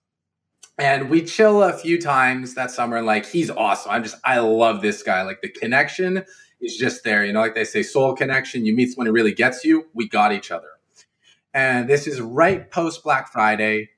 So he's got nowhere to play. And near the end of the summer, he's like, hey, man, like, I really want to play online poker, but I don't have it in America. I was just wondering if maybe you know someone who could like set me up. And I'm like, well, you know, I kicked out my roommate, which is bad. But now I have an extra room in my apartment and you can take it, which is good. I like the way you're spelling out the concept. Yeah. So, you know, he splits with his partner. We hop on a plane. We find out we're both into islands in the Caribbean. We're seeing we have more things in common. And he comes to Canada. And at first, I just see what full-on machine, borderline degenerate grinding looks like. And I'm like, holy shit, what did I just sign myself? I've seen Greg grind a bit. And like, you can just tell when he's in, he's so wired. He's blasting house music. I'm like, I like this music. I don't know if I like it 10 hours a day, but I like this music. Right? So we have a roller coaster of a year. There are some crazy lows that happen. And there were some highs. Well, there were some really trying times that really tested us both emotionally and forced us to like step back and look at our lives. But I remember he went home for a couple months and said, I'm going to come back in January. I'm going to be sober and I'm going to win all the money. I'm going to be playing, I'm going to start at 1-2, grind it up. I'm going to try to make 10 cents a hand. Once I get to 5-10, I'm just going to play a ton of hands and I'm going to make like $250K. That's my goal. I'm like, cool, good goal. He's like, I also want to win the 10K six max because that's the Pro Bowl of poker. That's the one that, you get the most credibility for. And I want people to know like how sick I am at cards. And yeah, that's what's going to happen. So I'm like, cool, we'll be ready when you get back. We got the chiropractor in the mix who was working with him and myself. Very helpful. He was also kind of like our number one fan, our motivational speaker, our coach. He's actually the one who got me into law of attraction and all that scam tape stuff that actually works. And, he was talking to us about nutrition. So we're making good food. Like I'd cook food for us. We did yoga a couple times a week, workout class once a week. Because Greg said, when I quit doing drugs and had a personal trainer and worked out a lot and played a lot, I won all the money. So I'm just going to do that again. That works. And we know what happened with that. He moved from 1-2 to 25-50 for the second time, I guess, within 5 months. Going into Vegas, he was really sharp. He was invited to some good private games. So he's like, okay, I'm going to play private cash games and I'm going to play like 5 tournaments. I'll play the 4 max, the 1500 6 max, 3K 6 max, 10K 6 max main event. And he final tabled the 4 max. He added in a shootout last minute, bricked it. And he's like, I don't know why I did that. Cashed the other 6 max, like final 3 tables, won the 10K 6 max. And then there was the main event. And funny story about the main event. The chiropractor earlier in the year introduced me to these tapes. He's like, yeah, my client gave me these tapes. They're called Your Wish is Your Command, and I think you'd be really into them. And I'm like, okay, what are they? And it's this guy saying, whatever you think about most of the time, you will get. You will manifest. If you just think about one thing and are patient with it, it will come. And I'm like, okay, sounds like a scam, but I'll try it. I want to win the main event. That's what I'm going to do. And so for the next 3 months, I stopped my grinding. I'd been working really hard, studying, watching videos. I stopped my grinding and I just walk around the house, stretching, breathing, and saying, I'm going to win the main event. I'm going to win the main event. I'm winning the main event. And Greggy's looking at me like, dude, what the fuck are you doing? Like, this is not how you win the main event. What I'm doing, this is how you win the main event. But like what you're doing, like, it's not going to work. I'm like, whatever, man. My wish is my command. This is the secret. I'm just gonna speak it into existence and believe it. It's gonna happen. Right? And so fast forward to the World Series. I think it's day 2, second break. We've both got really good stacks. I'm outside. We're smoking because that's what we're doing. And I'm talking to Griffin Benger. And he's like, hey, man, do you want to swap? And I'm like, yeah, dude, for sure. This is like former number 1 pocket fiver, sick player. Like, I'm like, Griff, you're going to do great. But you know what? I got a lot more chips than you. So you're going to have to swap me 2-1. And he's like, really? I'm like, well, dude, I'm going to win the tournament. So you might as well just do the swap with me. He's like, I'm going to win. He's like, you're going to win? I'm like, I'm winning this tournament. And he's like, okay, deal. And we look back at that and laugh. He's like, I never should have given you that deal ever. But I believed it so much, he believed it. Now, Griff goes inside, and then Greg comes over to me, and he's like, yo, man, how's it going? I'm like, good. He's like, I got some bad news for you. I'm like, oh, man, what? He's like, I know you've been talking, like, all year about how you're, like, going to win the main event, but I just had this realization that I'm actually going to win the main event. I'm like, really? He's like, yeah, man, but like you got a 2% swap, so like it's all good. And I'm like, 2%. 2%. Nice. Yeah. And I was like, well, I guess if I can't win, if it's you, that's the next best thing. And it'll be like kind of like winning. So okay, I guess you can have it.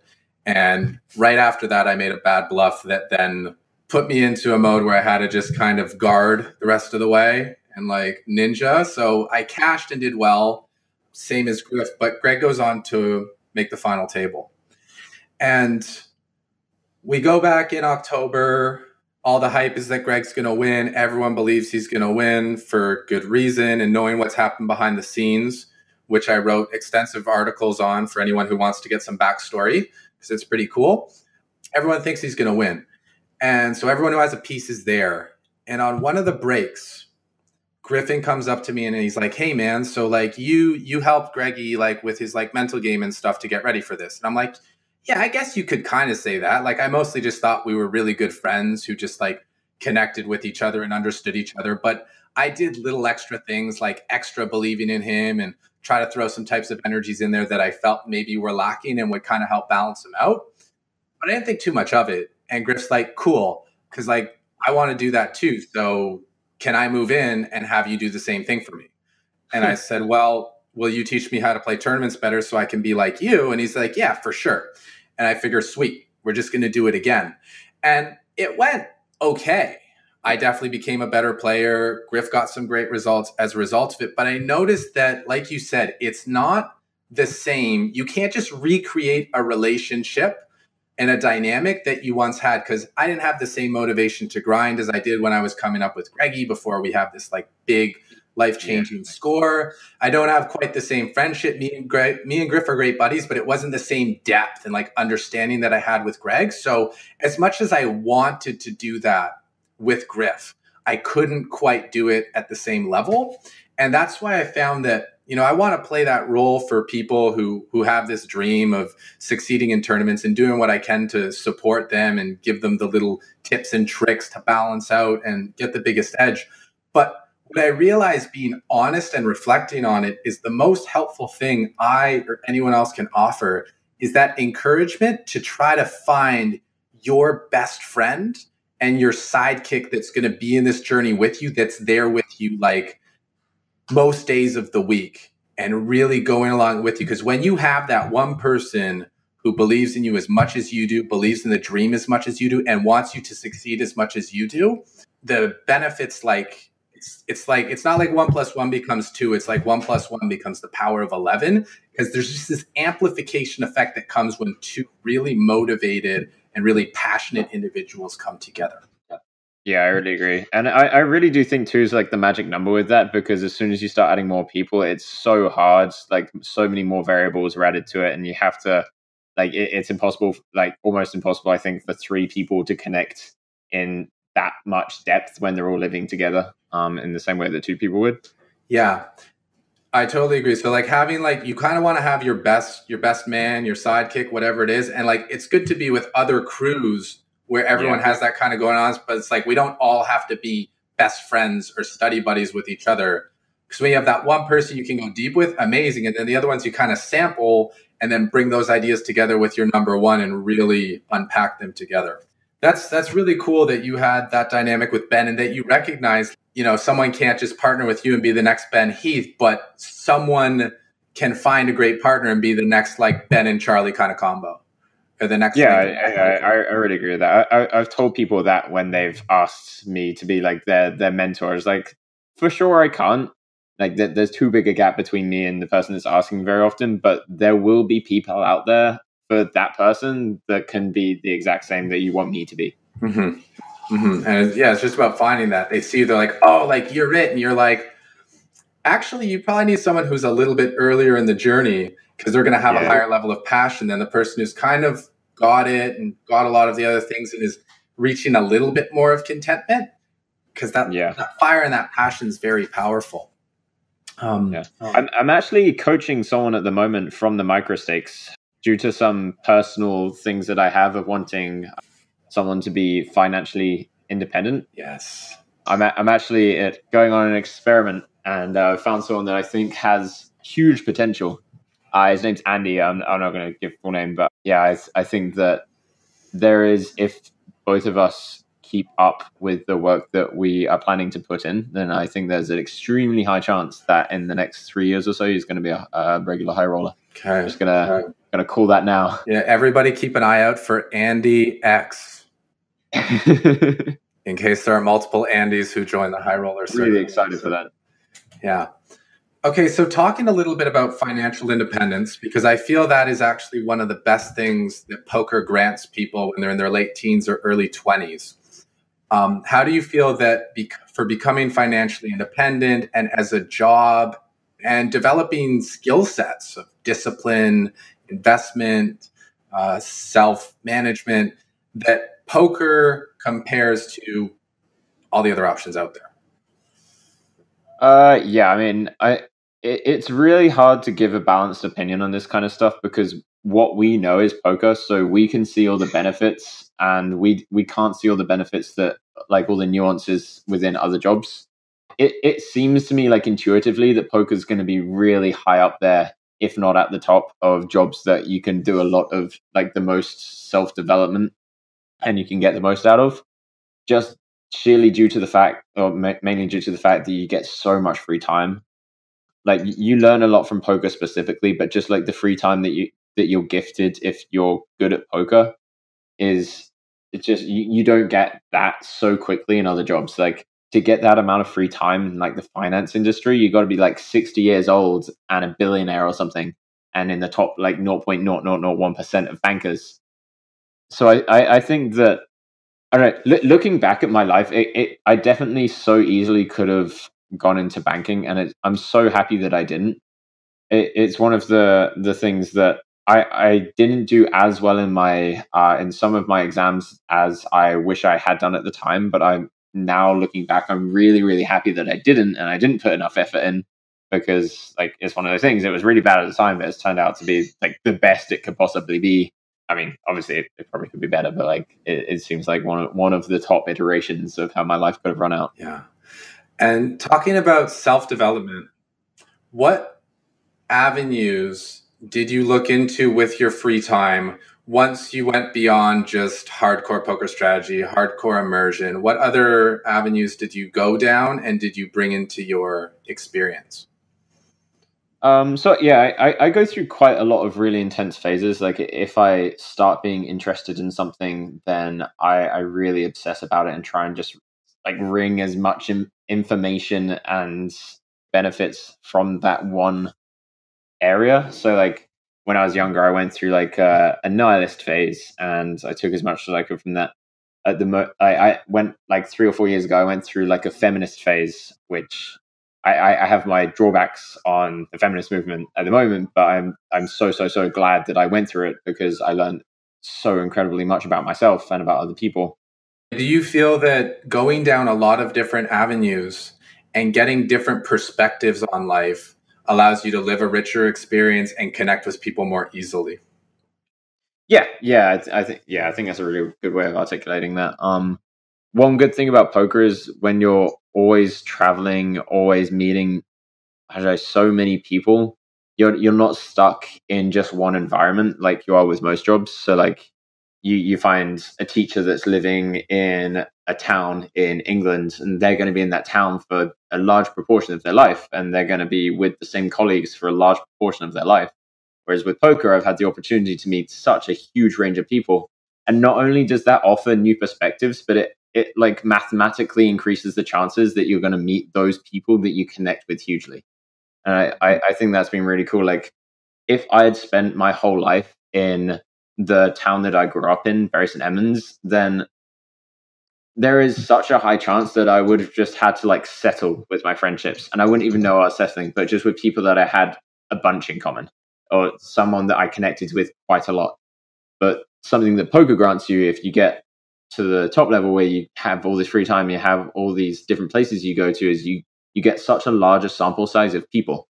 And I think the main way to grow, or like the best way to grow for people, or the quickest way to grow is by meeting people that you connect with and just like mashing yourselves together. And you just get such a higher quality of connection if you get to meet loads more people. Which one of the reasons, incidentally, why I think internet dating is great. Because even though people say, I don't know, people have some definite biases against it, you just get to speak and find so many more people that you do than you do in normal dating. It makes a lot of sense, and it gives you, I guess it's what people are looking to get out of it. And if people are like in a rush to settle down, maybe it's not the best, but like it's great. Like you said, you get to meet so many people, you get to connect with so many people very easily, very quickly, and kind of feel out, okay, what can I offer this person? What can I learn from this person? How can I be of service to this person? How can I grow with this person? And if it's not a match, be like, all right, who's the next one who I might work with? And just go through. So talking about meeting people who get you, because I find it's much easier to open up and connect deeply with people when I even have one or two commonalities. What was your experience like when you and Ben first came to that Vegas house with myself, Tony, Greg, Scott, Randy, Taylor, Baghvan, and Ashley? Because that was kind of the first time we all met, right? Yeah. Did you say Tomasz? Yeah, Tomasz. Yeah, I miss Tomasz. He's around and he's actually working on some really good stuff. I'll keep you in the loop if I go do some training. He's definitely leveled up a lot. Sick. Yeah, it was such a my memory of that era of my life is pretty dire, because I think of just like the intense amounts of stimulants that I was taking and just like how much I was thinking about poker. Like a lot of my memories are just poker. Mm-hmm. From what I do remember, it was such a nice experience. You really got together such a great group of people. I'll never forget how fond I was of Bog, and and that is a relationship that I think I'm never going to lose.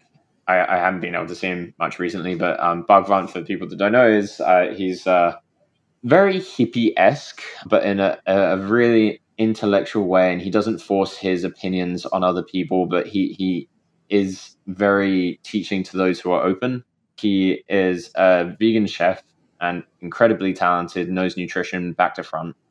One of, if not the most like loving person that I've ever met.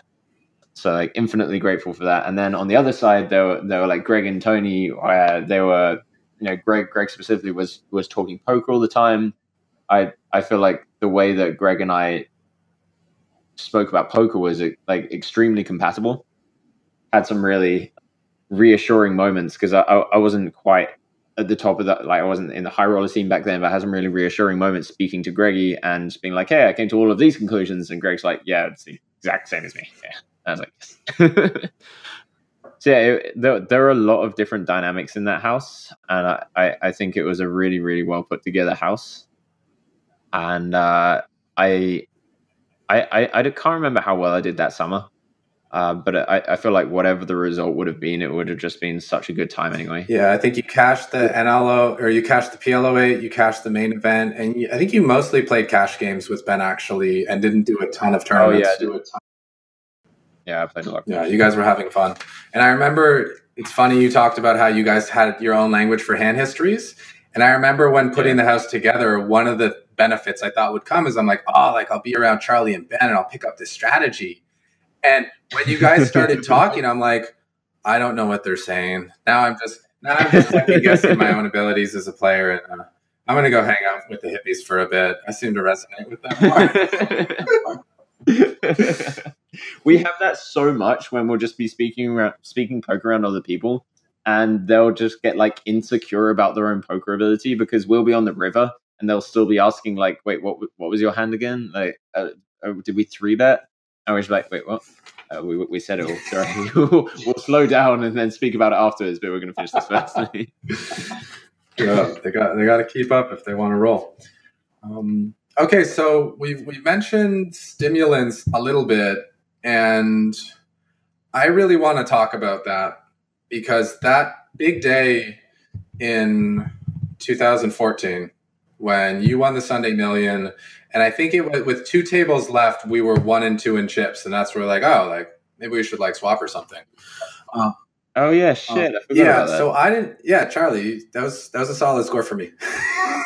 I didn't know you were on no sleep, but that works because I had just flown to Australia like 2 days before. We just got there. We're on 14-hour jet lag. And the guy who I was with was like, hey, like, do you want to take an Adderall for the session? And I'm like, I don't really have experience with it, but I know some people who have used it and it seems to have helped them. So I'll try. Right. And that was still to this day, maybe my best Sunday session ever. I had 2 final tables plus final 2 tables in the million, including that swap with you. I think I cashed for like 30 or so, but I was playing more tables than ever in terms of organizing my tables on the screen and having the central point of focus. I was dialed in because I was just on this stimulant that had me just wired. And I know that it was so helpful. And until I felt like the after effects, I'm like, oh my God, this is the greatest thing ever. I'm just going to do this. And just like, I'll just pop. This is my life now. I'm just Adderall. Just pop pills. I win mills. It's an easy game. Like, no problem. Yeah. But I know that you've had some experience with stimulants and other types of, some people would call them performance enhancing drugs. Some people would call them medicines. But I'd like to hear a little bit about your story and your journey with these substances, both for poker and for personal observation. Yeah. So I think that, first of all, a lot of these drugs need to be segregated into different distinct groups. There's the nootropics kind of stimulants, which is your Adderalls, your Modafinils, Ritalin. The most recent one I've tried is Phenibut, which I would recommend people Google searching. It's with PH. And then on the other side, you have other stimulants, which could be like, Molly, speed, things like that. I think that my experience with Adderall has been really quite negative. I ordered a lot of Adderall for that summer in Vegas. And I don't know, it's like a really good example of my thought process was like, I was playing, I don't know, like a 5K or something. And so it goes like open early position on the first level, cool, no, 3-bet button. I peel like in the big blind, like queen jack suited, which was probably fine because the 3-bet was tiny. I knew the opener was calling. And it comes like queen 5-4. And I check, opener checks, 3-bet c-bets. And I can tell by the way he c-bet, he doesn't have queens. I just knew. And I tanked for about 3 minutes, just deciding, wait, if I just check shove here, I'm just getting, like, because I could see the other guy was folding as well. I'm just getting 100% folds. Should I just check shoves 300 big blinds? And it's like really like egging myself, and just like, I can do this. Like, fuck it, I'm gonna do it. And then I was cool because obviously it's better. Just like a real thought process. Like, I have to win every hand, and not only do I have to win it, I have to really think my way into it. I have to think a thought that I wouldn't have had otherwise. And Ben's experience with Adderall was like he lost and then just got really uncharacteristically tilted. So I think that for everyone, stimulants can be a very powerful tool, but I want to add a lot of precautionary advice to taking stimulants because first of all, you have to be very honest with yourself. You're like, is this actually helpful or do I just like taking it? Second of all, you have to be very strict with yourself. You have to be like, okay, I'm not going to take it this often. And you also have to be very conservative with how often you take it and in the spots that you take it. Like some people will take it on day one of a main event. Or then if you take it on day one, if you take Adderall on day one, you're then going to have to take it on day 2, day 3, day 4, day 5. Otherwise, you're going to feel like shit. And it's not like you can just take one each day. Sometimes you'll take one and then you won't get that much sleep the next night. So the next day you might need like 1.5. And by the end, you're on like 3 Adderalls, buzzing your tits off, not knowing what's going on, but you can't have any other option because otherwise you'll crash. So I think that if utilized correctly, stimulants can be really good. Speed has actually been the best drug I've ever played on. So if people want to try that out, try small amounts of speed. It kills your appetite. It stops you from sleeping very well, but the amount of creativity and high cognitive function that at least I got and Ben got from speed is just unlike any other. It's unparalleled. And a less intense drug would be the Phenibut one that I mentioned, which actually helps with sleep, which is huge for a drug that helps you concentrate. I think that stimulants were a huge part of my career and really helped me. Ben and I would have like 35-hour sessions. It was sick, actually. Like, so I used to play 2-5 Zoom, and every single time I took speed, I would get a 10K stack. Like, not shitting. I have the screenshots. Like, 10K stack on 2.5 Zoom is just unheard. Like you just can't get it these days because it's so tough. And, like it was just ridiculous, and it'd be like literally every time I took speed. I remember seeing those pictures. I mean, like, okay, like Charlie's really doing it. But I also remember, I'd be sweating you playing tournaments and seeing that you'd get knocked out of everything. And next thing you're just like 4-tabling 2-5 Zoom. And I'm like, what the fuck is the deal with this kid that he's just going? But then it clicks. Like when you have something that's turned you on to be hyper focused, hyper aware, you have all this energy running through. Like, what do I do with this energy? I got to find somewhere to put this energy. Like, I'm going to click buttons. I'm going to play a lot of tables and click a lot of buttons, and that's where I'm going to channel it. And like, it makes sense. Like, I had an experience where I played a Sunday session, short one, didn't go well. And then I just start writing, and my roommate's like, "What are you doing?" I'm like, "I'm writing a book, man. What do you mean? What am I doing?" Like, you gave me this thing, so now I'm amped, and like, why wouldn't I just use it? And I wrote, I think it was the Cash Game Crash Course. I wrote like almost that entire ebook in one session because I'm like, I've been studying, I've been playing, I got the information. Now you gave me this Superman pill, and like, I'm going to put it to use, man. And I feel like those drugs are really good for bringing out what you have in you and calling in more of your resources. But people need to be aware of that if you aren't studying, if you aren't practicing, if you aren't shaping your mind by putting things into your mind that are going to help you be what you want to be, that drugs aren't just going to magically transform you. They're just going to help you call on what you have. But also we need to recognize that when we're calling on what we have and bringing it out, it's coming at the expense of something else, where the reason we have hangovers and all these stuff is because we just used like a month's worth of resources in like a day. So we need to recover.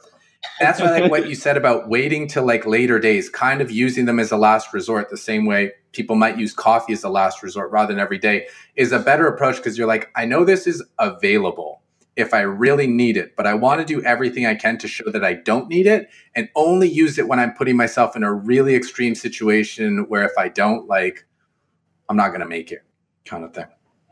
Yeah, I really like having that attitude to caffeine and having like all of the next rung up the ladder of different stimulants available, but just like starting with the least intense one if you need it. I've got back hooked on caffeine, which is so tilting. I need to find like a few days to decompress again.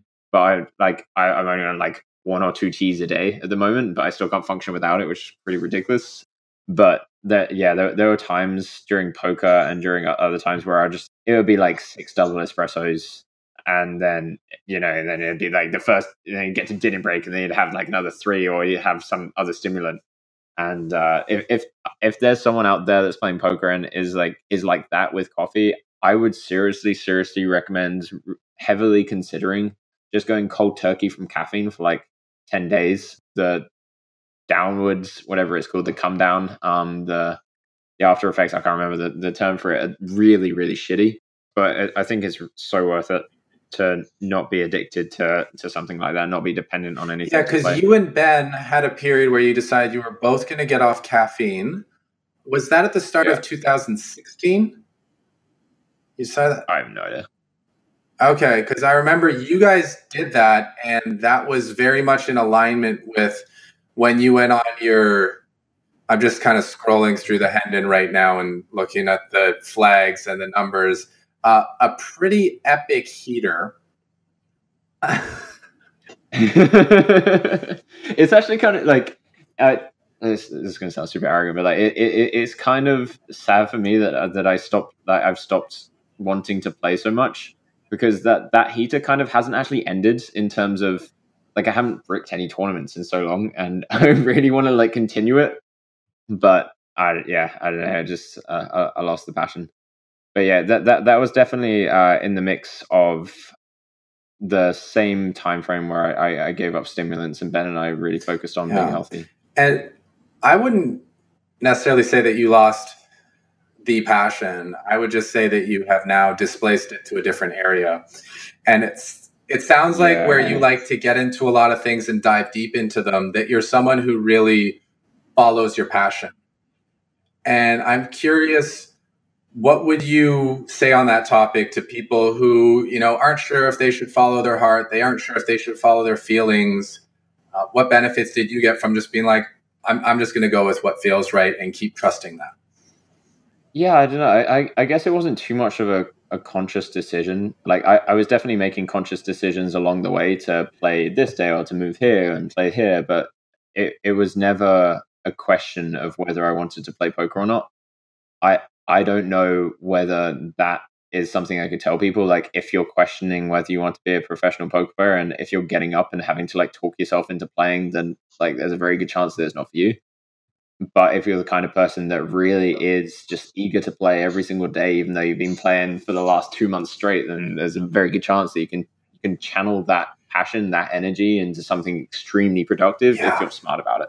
And I feel like when we follow our passion, it might take us seemingly off course for a bit, and then it brings us back when the time is right. Because I remember like when you started getting into some relationships, it led to you being like, I'm actually going to skip the World Series this year. I'm going to skip these events. But then when you got to a place where you were ready to put your passion back on poker, it's like you had this new fire lit under you.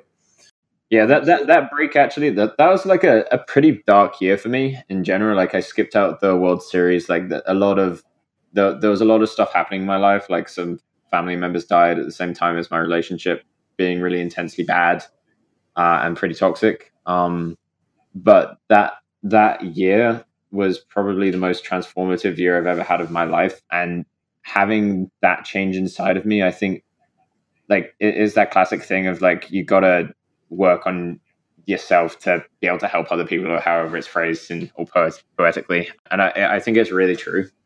And I think that as soon as I allowed myself to change into the person that I needed to be, then everything else kind of just fell into place. Totally. It's like the more darkness we're willing to experience, the more light we can experience.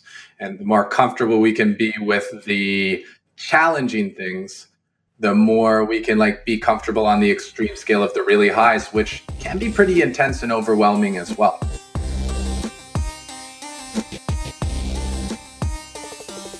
All In is part of the Poker News Podcast Network, which covers everything from the world of poker with plenty of insight, analysis, strategy, and commentary.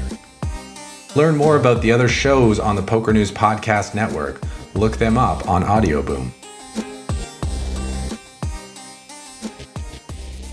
So, at the moment, what are you what are your passions at the moment? I've been wondering this for quite a while, because every time we try and catch up, you just have this like long list of things that you've learned, and it all sounds like really sick. But like, if you had to like summarize in groups of, or like a few things that you've been super passionate about over the last like year or so, what were?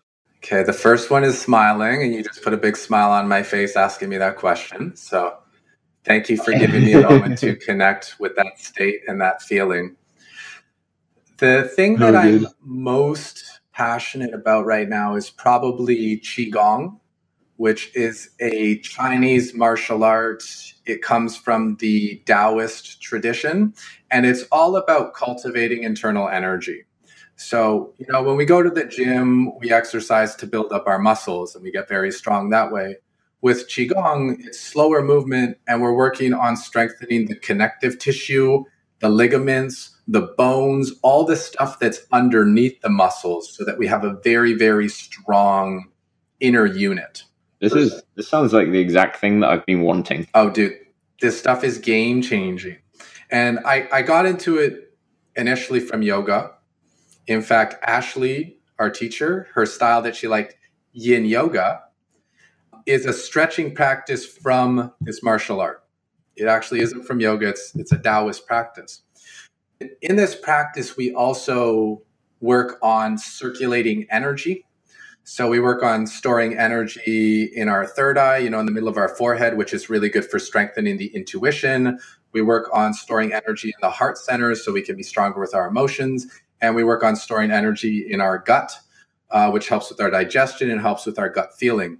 So it's a lot of moving energy, storing energy, strengthening all parts of the person, the physical body, the muscles, the connective tissues, the bones, the organs, which leads to a stronger mind.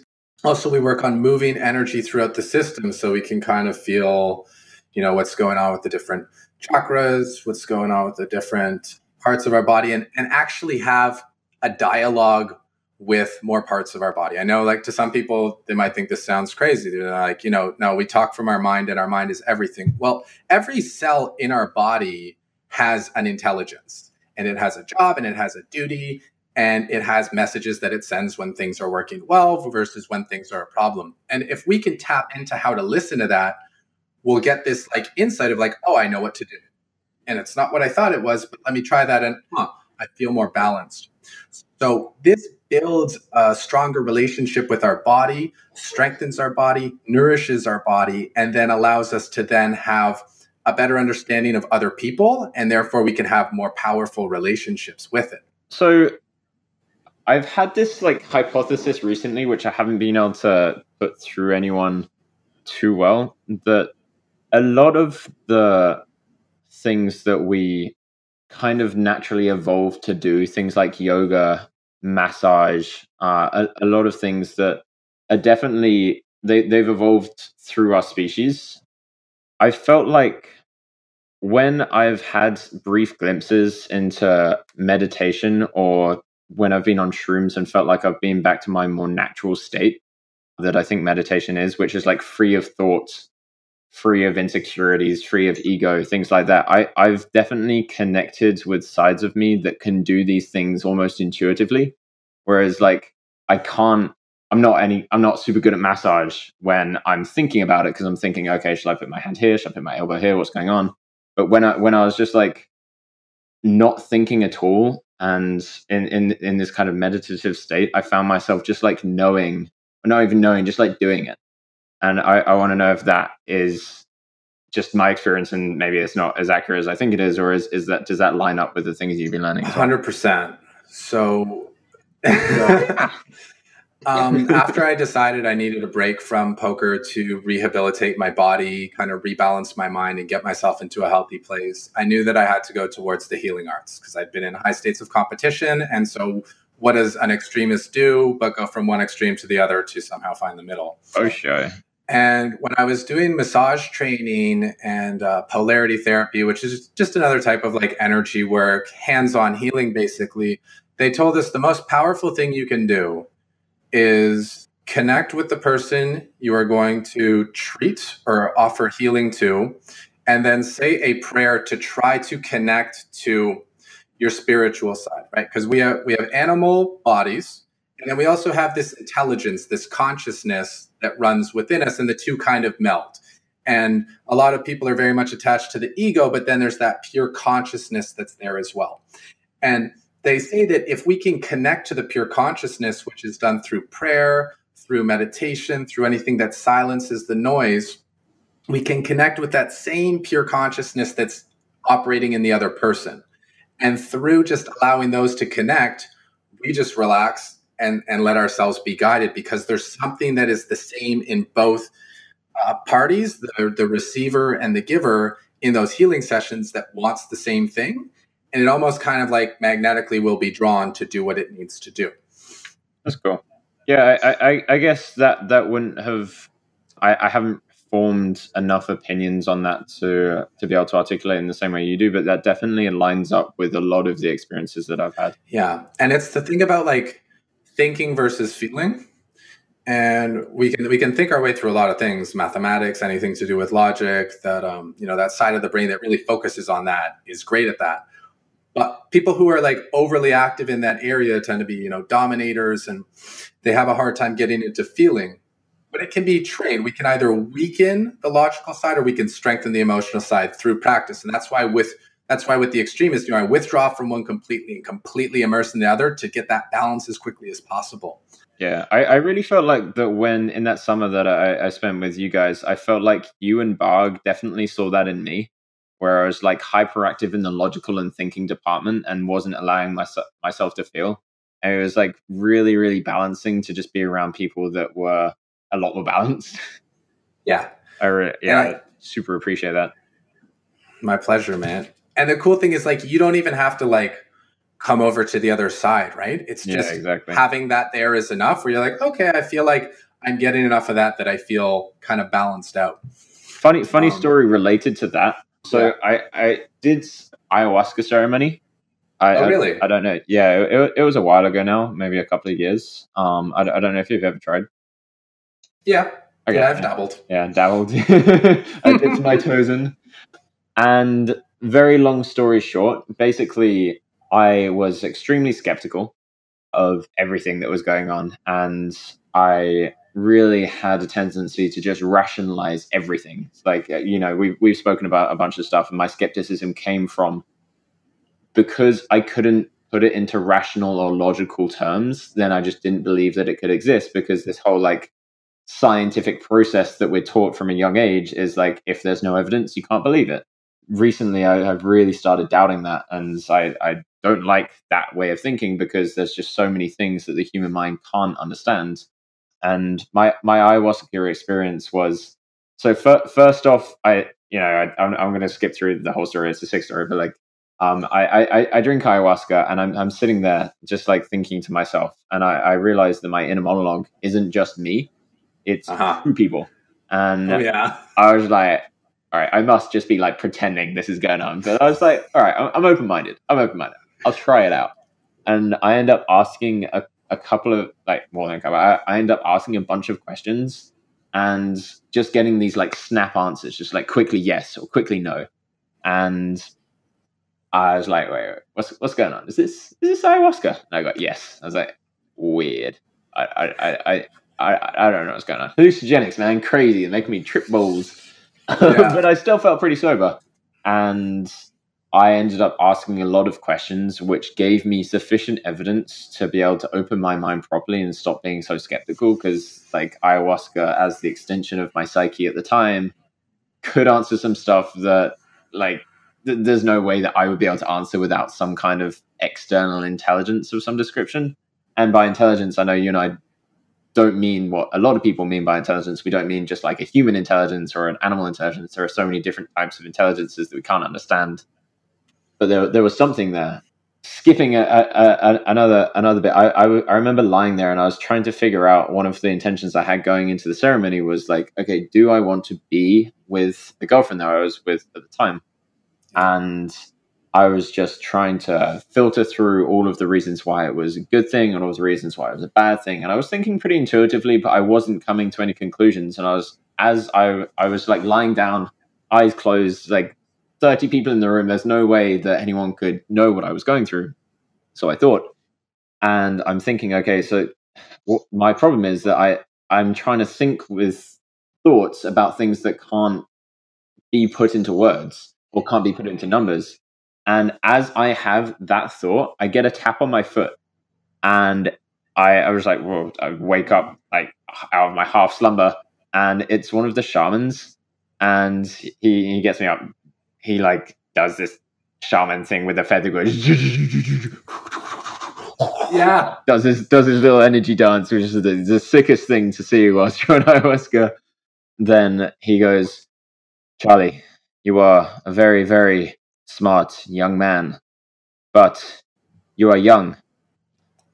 You must learn that you must not always think with your head, but think with your heart. Wow. I was like, what?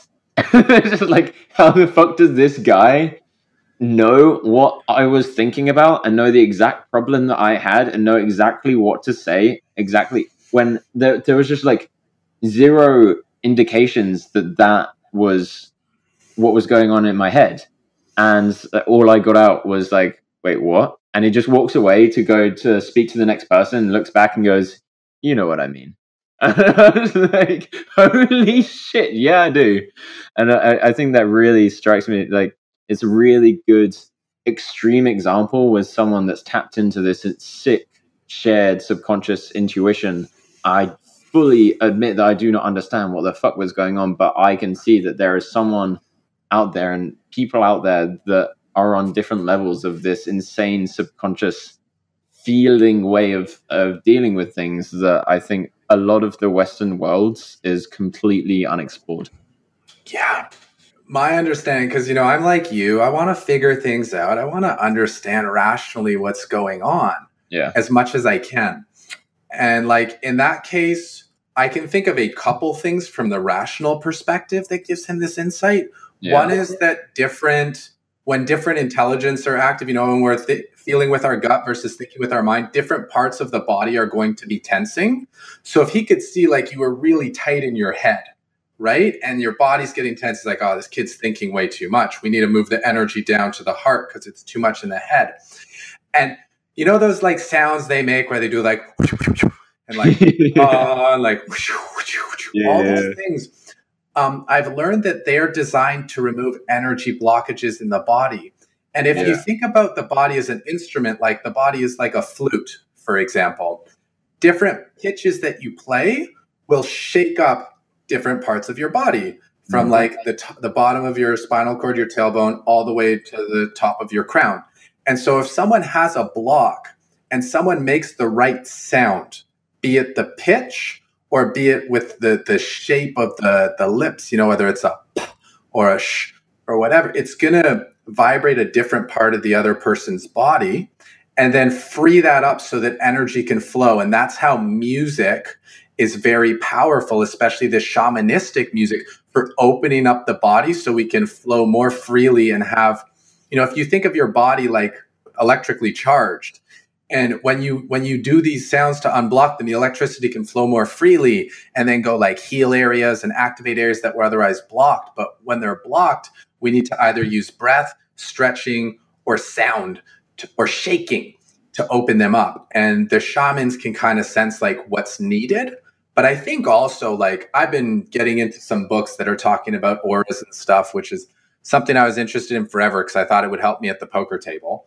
But they're talking about how like if you're really attuned to this, which is what I think people who practice it for years and years and years develop, like they'll see different colors. And like if someone's in a very angry state, that might like radiate red around them. Whereas when they're in like a love state, they'll radiate green. So, and the medicine which activates and hyperactivates your senses, like he could probably just see it written all over you and like in your body and your aura, like everything is written there. I really think it's that. And I think there's just like a whole world of it out there that we won't know about because these people have had it not just throughout their lives, but throughout generations before them. And they spend their lives just intertwined with all of these, what they call spirits of the plants and things like that. Ayahuasca is just so sick. Oh my God. Like the fact that so many different tribes and groups of people over the world came to the same conclusion that if you mix this plant with this plant and do a certain thing with it, you get this thing. And all of them claimed that the plants told them how to do it. Is like those facts together, it just blew my mind when I first found out. And it's just like insanity. Like there are things that like the young me inside of me, like the rationalist, the skeptic is just like, fuck off. Like, get the fuck out of here with that. Yeah, you're talking to plants. Plants can't use words. How can you speak without language? I guess it's this other sense. And you mentioned it too, like the fact that they're born into this and there's this lineage, like they're primed to be able to go way deeper into this stuff than someone from the West or from Europe could. Like we could, if we were so inclined, we could probably learn to become pretty decent shaman. But if it's not in our bloodline the same way, we're not just going to call out all these things that are naturally there. I remember when I had my experience where I'm like, oh my God, I can ask anything I want to know and I'll get the answer. And this is like 2014 before I moved out on my own. I think I was about to leave the Project Infinity House with Griffin and Simon and all the guys who had been through there because it was just becoming a mess, naturally, poker house. And I got into that state where I could ask any question. I'm like, I'm going to ask how Dan Smith is so good at poker. That's when you have the universe at your feet. Right. You're like, you know what? Dan Smith. Because he was on that stick. And as soon as I thought that, I'm like, no. I have an opportunity to ask something way deeper than that. I'm sure Dan's just really good because he works really hard and he has a good mind for games and like he's playing chess and all that. And he's around the right people. Like, yeah, I get that. Like, I want to know where I came from. And that's when it's just like, the journey began and the sights that I saw and the feelings I had. It's unbelievable what you can tap into when you're in the right setting with the right people, with the right medicine in the right dose.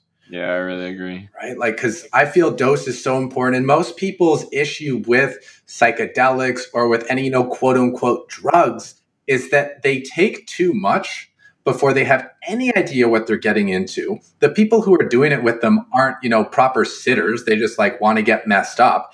And so people get overloaded and are like, whoa, mushrooms are so intense, dude. It's like, no, you had 3 grams your first time and you haven't even done meditation. You don't know how to like work with the energy and settle the energy. Of course you're going to get overwhelmed. I had a really funny experience where I hosted a party a couple of months ago. Yeah. And a lot of people took acid at that party. Yeah. And it was a really sick party. It had like bouncy castles and shit. But it was a lot of very complex people taking LSD, and a lot of whom it was for their first time. And even though it was like a hilarious experience that nobody regrets happening, it was just so much happening because every single person needed attention from someone that wasn't going through their own shit. And there was no one that wasn't going through their own shit. And I think that's really important, that there's someone to, like, I think the shamans call it like holding the space, someone that can just like be on top of it, and just like, if someone's freaking out in the corner, go chill them out. If someone's about to hurt themselves, go stop that. And I think that, yeah, like you said, that's a pretty common mistake for people that take psychedelics. Yeah, holding space is very important. I learned this from the yogic community as well as the psychedelic community, that having someone who is a grounding presence is essential. Because basically, talking about the electricity in our bodies, and when we get into really emotional or really traumatic events, a lot of energy is getting activated. And if you have nowhere to put it, you're just going to go nuts. You're going to run all over the place. But if you have someone who is a grounding presence, who's comfortable handling that charge, they can kind of take that charge for you and ground it. And I think this is, that's what a shaman or a sitter does. And I think that's also, for the non-psychedelic users, what a therapist does is they'll take what you say, help discharge the emotion around it, see what it really is, and ground you. And I was curious, in your kind of dark period there where you were going through a lot of challenge, if you did engage with therapists or coaches or anyone else who helped you kind of work through that energy. See, I saw a couple of therapists and a psychiatrist, not to much avail. I think that I wasn't in a position where I was gaining too much from it. But the real therapy, I think, came from friends that I had. And I think I've been super fortunate, especially in the last like 4 or 5 years, to have a pretty diverse group of friends, and also groups of friends that can offer me different types of advice. So like at the moment, if I go through a really traumatic experience, which I've had like a few of recently, I can be like, hey, this friend, this is what happened. And they'll be like, oh, well, I'm really sorry about that. But you can think about it in this way. And I think it's really good that this happened, and blah, blah, blah.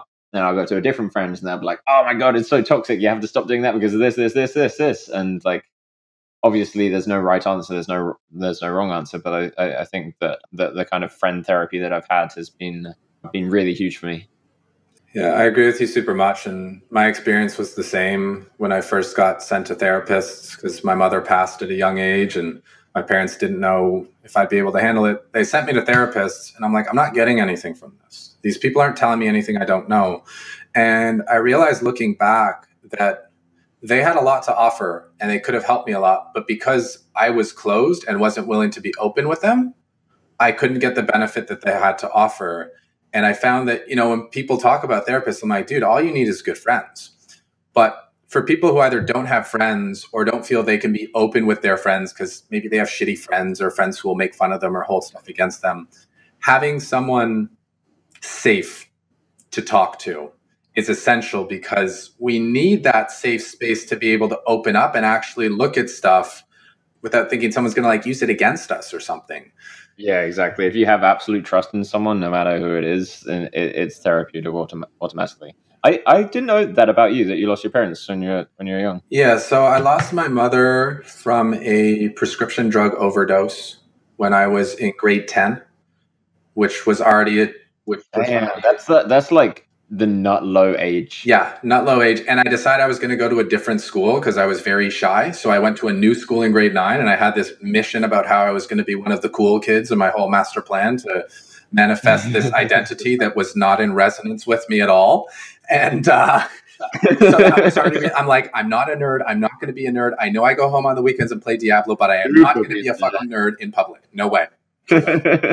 So that was hard. And when that happened, I wasn't able to handle it. And so I just kind of buried it.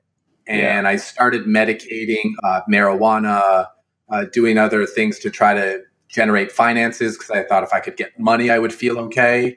And it took, that is what motivated me to really go for it with poker and to really go for it grips with the teaching business. Because I'm like, if I can get independence, I'll be okay. And if I can do something that would make my mom proud, I'll be okay. And so it really drove me to work like a maniac. And I learned 2 years ago when I had my wins, I'm like, okay, I still don't feel right. What is it? Okay, connect with family, grandparents, parents. Start being real with them, though. Don't just be in their presence, but actually open up to them and allow myself to be seen by them and to try to see them too. And like, admit some faults, admit some mistakes, and like ditch the fear so I can come with more love. And that kind of started the process for me. And finally, I don't know, a month ago, I was able to visit my mom's grave for the first time and say all the things that I was too embarrassed to say or too shy to say at, 14 or whatever. And now 17 years later, I'm able to get that off my chest and to, make peace with that emotional experience. And suddenly afterwards, I'm like, oh, everything's okay. All that stuff I was doing was a coping mechanism for a pain that I didn't want to deal with. And once I learned that dealing with pain is okay with lower dose experiences, I can go to the heaviest one that really shook me up. And once I can heal that, love that part of myself, honor that memory, see the good in it, and see how it helped shape my life, I can calm down and go from needing to be a star, needing to be an achiever, needing to get all this attention to me, to just, being someone who's in the flow with good people, sharing positive experience and keeping it simple, but having a positive impact.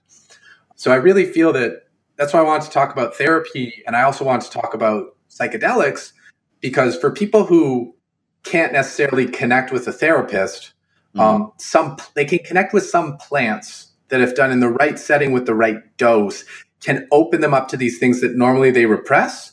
But when you're with ayahuasca or you're with a good dose of mushrooms, you don't really have the choice to repress it. So it's like, we hope you're ready for this, because this is going to open the floodgates. So we hope you took the right dose. We hope you have your breathing techniques and you're good people around, because here it comes.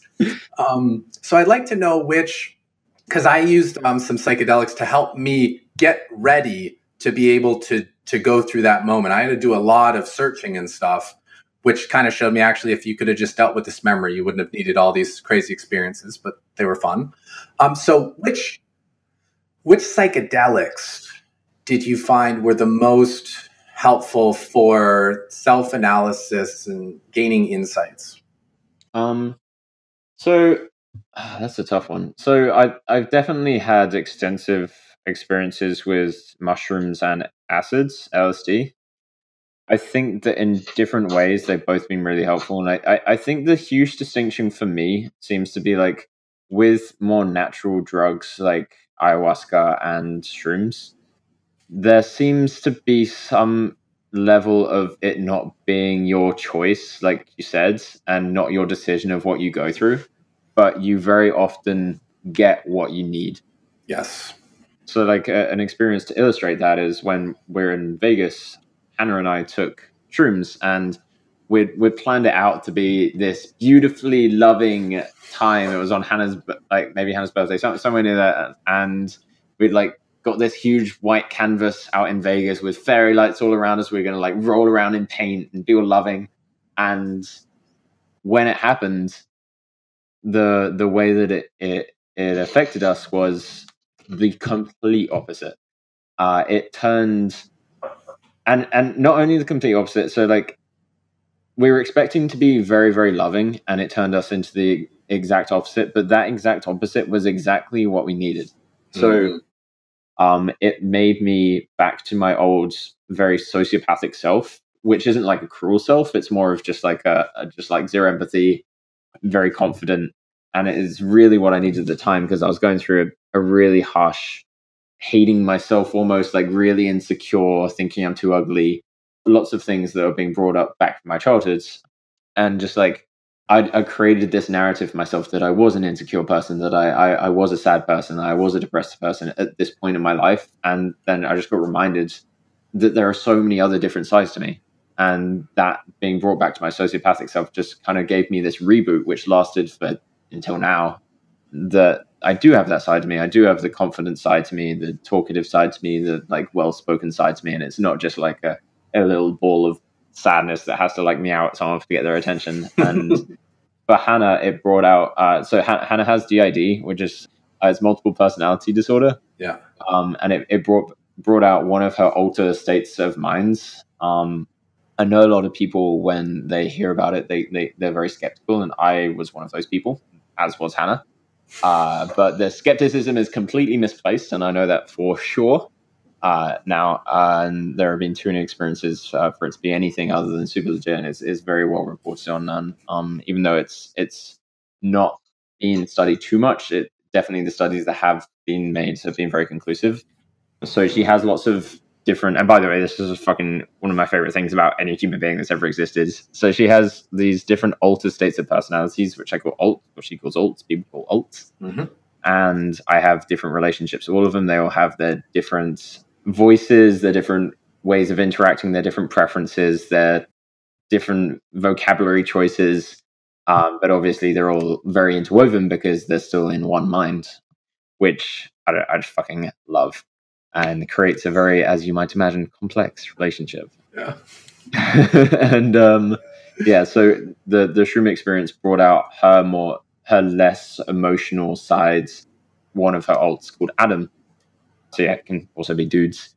It was the first time that Adam, or at least that I'd seen, maybe the first time ever, that Adam had been allowed to just like really exist and not have to like go in and out and be like partly out or sometimes out or like have some influence. And he just had this long stretch of like 4 or 5 hours where he was just interacting with me, I was interacting with him, and we could just talk and I could get to know Adam, which was really huge at that time. And I felt like it was a large part of her that really needed, like him, that really needed the validation. So yeah, long story, super, super long. That shroom experience, there's zero amounts of us that had decided that that's what we wanted, but that for sure is some of, or part of what we needed. Whereas on acids, quick story, super long podcast, like really apologize if someone is listening still. Kudos, Charlie. I think if someone is still listening to this point, they would be happy to hear us talk for 12 hours. Yeah, it's kind of not that we're going to push it that far. Sorry, guys, but I think they're in for the long haul. Yeah.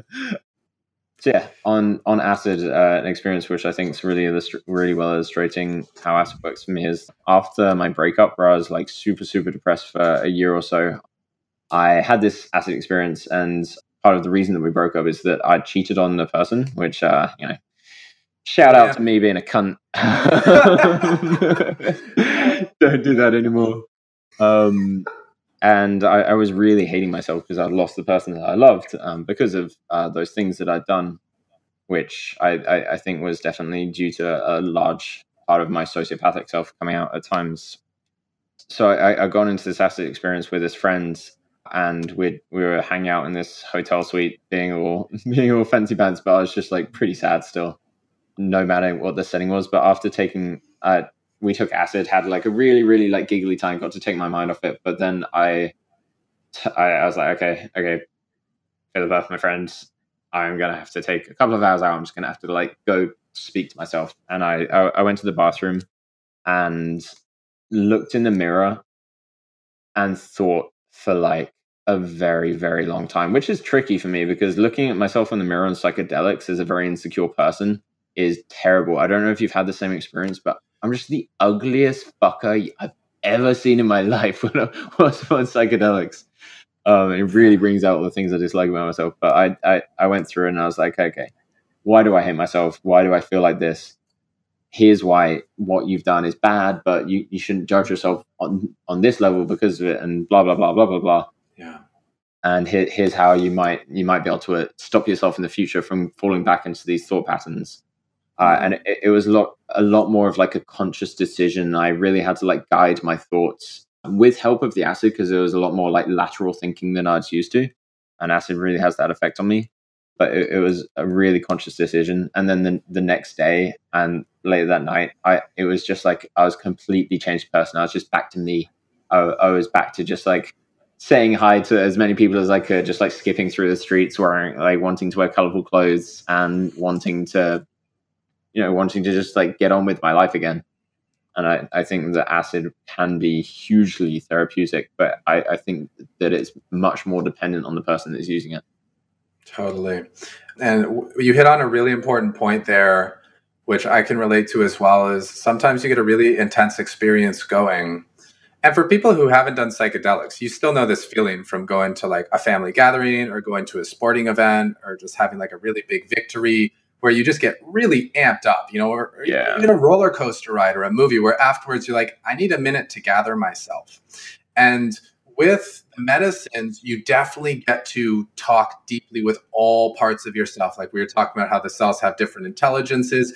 You're talking about the different parts of consciousness, the different personalities, the different archetypes that are there. And when we come into our own space, we can actually have a conversation between all those parts of us. And it's not that we're crazy. It's actually that we're normal. And we're just aware that, I have more than one way of being. But a lot of times in those intense experiences, you have to leave the group because you have like 3 to 12 voices going on in your head. Yeah. And you don't need the 12 voices of everyone else. You're like, I need to just go have this conversation with all parts of me. Yeah. And when all parts of self are allowed to talk to each other, like when the dreamer can talk to the realist, can talk to the critic, can talk to the just normal archetype, you can get a lot of insight as opposed to just going like, just from the mind, just from the logic. And I feel like some medicines open up that gateway. And I think it's important to note that almost everyone is going to have a different reaction to different medicines. The same way that almost everyone is going to have a different reaction to certain foods. An apple for some person is the best medicine ever, and for other people, it's complete poison. And it also depends on the state that we're in, the way we're living, our energy level, our climate, surroundings, all these things. And to know that different medicines will have different effects on different people. And also what's the right medicine one day might not be the right medicine the next day. Yeah. And that's why it's important to, sometimes you got to go have an intense experience and then you need to spend like 6 months dead sober, integrate and be like, I need love, I need nature, I need food, I need exercise. Okay, I need some more downloads. And I think that one place people really miss the boat is they go in for an experience, whether it's psychedelic induced or therapy induced or any kind of inducement, and they get all this insight and they're like, actually, you know what? Like, I don't really want to deal with that. I'm just going to keep going the way I am and keep that issue. I've seen that. And then the next time they're like, I'm going to go trip. It's like, cool, you're going to get the same download you got last time because it's still there. And so you can't go to a deeper layer until you've cleared that one. All In is brought to you by 888 Poker, the second largest online poker network in the world. Home of the 888 Live Tour and some of the best structured, big guaranteed tournaments online. If you'd like to support the show, visit 888.com and use the promo code ALLIN when you make your first deposit. Make a $20 deposit or more and receive $20 extra in cash to play with instantly. 888 Poker has the softest games online and is a great place to get started in the world of online poker. Don't forget to use the promo code ALLIN to help support this podcast.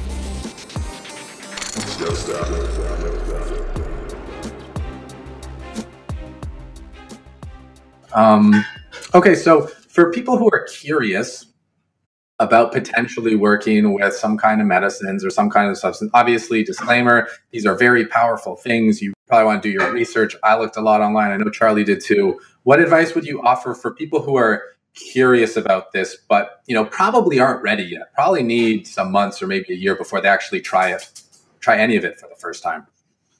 I guess there's just so many different blocks that people get to have to this kind of stuff. Like for me, it was the skepticism, and I think that I needed a lot of time spent with people who weren't skeptical, and then just like to really hammer down my own ego to not think that I knew best. And like even though I could consciously say, "Hey, I don't know best. I'm sure there's lots that you know that I don't." There would still be like some subconscious level of thinking that I was right and I knew all the answers. And I think that a lot of people have that. So I think humbling oneself is definitely a huge part of preparing.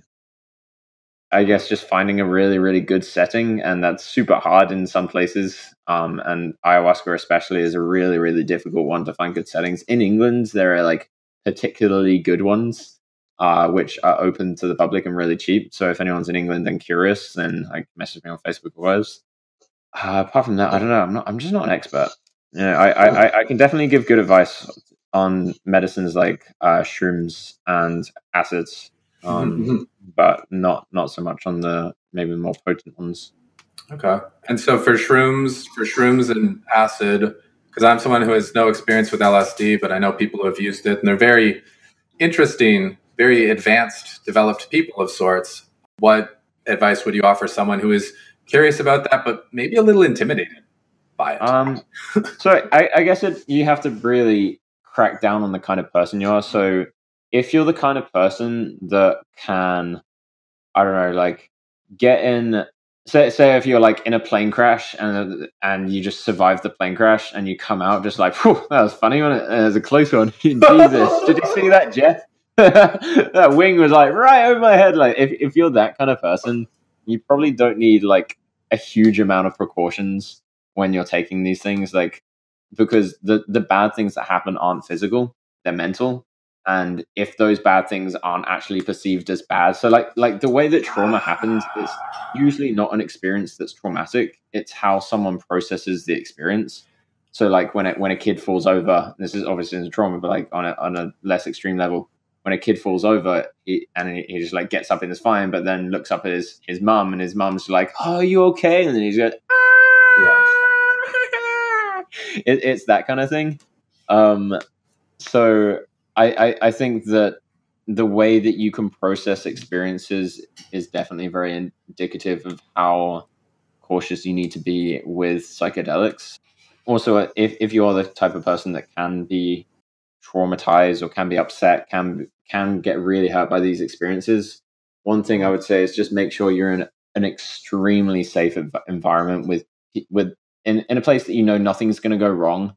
If something comes up, like the doorbell rings, you know how to handle it. You like you know that no one's going to interrupt, so you can just like ask them to come back later, or you can be in a hotel room and be with someone that you're completely comfortable with, someone that you wouldn't give a shit if they strip down naked in front of you, like because there are parts of yourself that you need to allow to be open to get this full experience from the drugs. And if you have to close any part of yourself off to your friends or the people that you're with, I don't think you're allowing yourself for the full experience. Yeah, and it's really important to allow energy to move through. You reminded me, like, with some of these things, I have made the most ridiculous sounds and the most ridiculous movements. And the sitter's just like, wow, that was beautiful when you just allowed yourself to really express that. That's a very kind sitter. Yeah, you really express that joy fully with that just ha. And like, that's what it is when you're like, oh man, people might like look at me weird if I make like a ha sound. Then like, I'm going to suppress myself and not fully express it. Yeah. And that brings me to something that came up on another podcast with you, which really brought a smile to my face and like joy to my being, where you talked about the scoop win, which I think is for you one of the peak experiences, but you and Ben getting to be authentic on that final day and expressing freely. Can you talk about, give a brief backstory for people who don't know about the scoop win, kind of how you came to the last day, and then walk us through that experience, what that wild roller coaster ride was like. Cool. So yeah, the scoop had been really fun for me. I'd played a bit in Monte Carlo and I'd already won one event, the PLO 8, which I just like accidentally registered. I think it was a no limit tournament. Then I flew off to Mexico and lived with Ben and Kelly, and we had fuckloads of fun because for people that don't know too much about online poker, or Scoop, that the schedules for tournaments are so much easier to play when you're in either Canada or Mexico in comparison to somewhere like Europe, because of just the way that the time is set. So you're not playing from 7 p.m. to 4 a.m. You're playing from like noon to midnight or noon to 10 p.m. or something like that. It's just like really relaxing. Mexico, the place we're in, is like Playa del Carmen or whatever it's called. Playa del Carmen, yeah. Shout out to that place. It was so good. It's like really, really good for healthy people. We had a gym. We had like in the building we're in. We were just in pretty good moods in general. And I just started speaking to Hannah as well. So that was all things are going pretty well.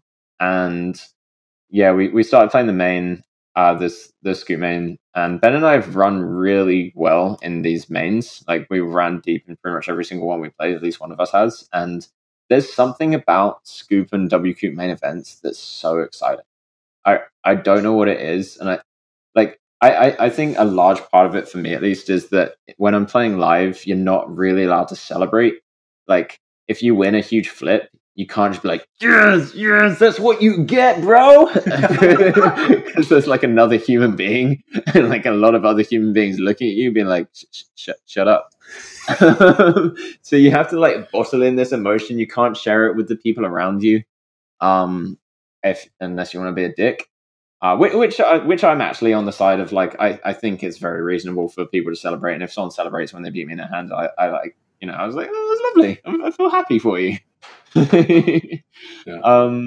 So yeah, it's always nice to be able to just like really get emotionally invested in an online tournament, which is quite rare because you get so desensitized to normal tournaments. And yeah, I was doing pretty well, and coming up to the end of the second day, I was just short stacked for like the whole of it. I was just like 12 BB grinding, like considering getting the Snapshot app out, that level. And there's something about that which I think also heightens one's emotions, being a short stack, where you're not really thinking anymore. Like there are small thoughts you have here and there, like small adjustments you might make, but everyone's just like a reg around you. Your shove ranges, they know their core ranges. You're playing online, there aren't any reads you can get. Like you just got to go with it. So that leaves you a lot of time to like think and talk and be like, I'm actually just like double twice and we're there. It's like, we win this, and then you get this, you shove it, you're like, I'm forward, you fucker. Like, cool, come on. And there's something at least for me about being a short stack that is like extremely emotionally engaging, because there's just like the thoughts just aren't coming anymore. So I was just like short stack throughout the whole thing, get to the final table somehow, and then on day 3, just like wake up and go to turn on my lamp just to I don't know, so like get up and go for a shower and go to the gym, and the lamp doesn't turn on.